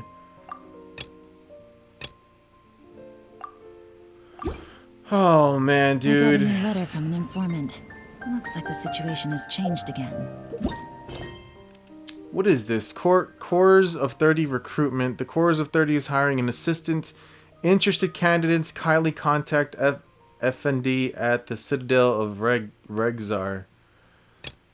Okay, that's not like a major quest, but it is something we can do on the side. These are more like this is the next one we'll do. The Children of Vimar. What is this? Talk to Rana once you are ready. Oh, wait a minute. Oh, yes, I remember this girl. That was a while ago. But, man, dude, what a journey. What a fucking journey, dude. All of it. 8 hours, man. 8 hours of fucking content. That's how long it took me. 8 hours. I am just so happy that I keep forgetting her name is okay. She's alive and well, and I don't know, man. But I need to check on what Catherine is again after I end this video, because they clearly mentioned it that she was something Sneznaya. She's like a... She is what everybody was thinking. She's not. She's like a robot or something. I need to go confirm again because I already forgot. Like, I can't even remember the girl who made me cry just now because she was alive. I can't even remember her name, and it's pissing me off. I'm gonna find out right now. Dunyarzad. Yes, Dunyarzad. That's her name. Dunyarzad. She made me cry, dude. This whole shit just... Alright. Guys, I'm ending the gameplay. I hope you enjoyed it. I loved it. Everything. Listen, alright, I'm gonna be a little honest. Time to move on. We shouldn't stay here. You're right, baby girl. In just a second. This whole constant loop did have me, like, around the 2-hour mark. I was like, oh my god, here we go again. But this roller coaster of emotions, dude, towards the end just fucking was worth it. It was worth it, dude. I got myself so immersed into this gameplay, the story, this character, Dunyarzad. Like, am I doing that? Dune. I want to get this right. Catherine literally just said rebooting. Dunyarzad, right? That's her name? I want to confirm this. Hold on. Yes, Dunyarzad. Dunyarzad. I'm so happy she's okay. They literally had me going, dude. They had me going thinking that she had passed away, dude. Like, I don't know.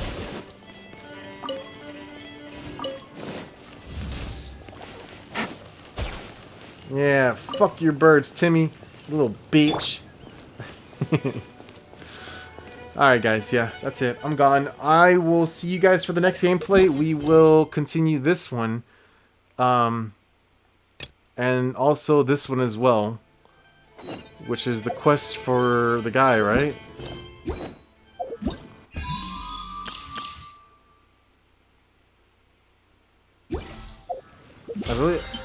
I believe it is, yeah. It should be. Anyways, yeah. I'm gone, guys. I need to get some sleep, so I'll catch y'all for the next one. Y'all take care, alright? Laters.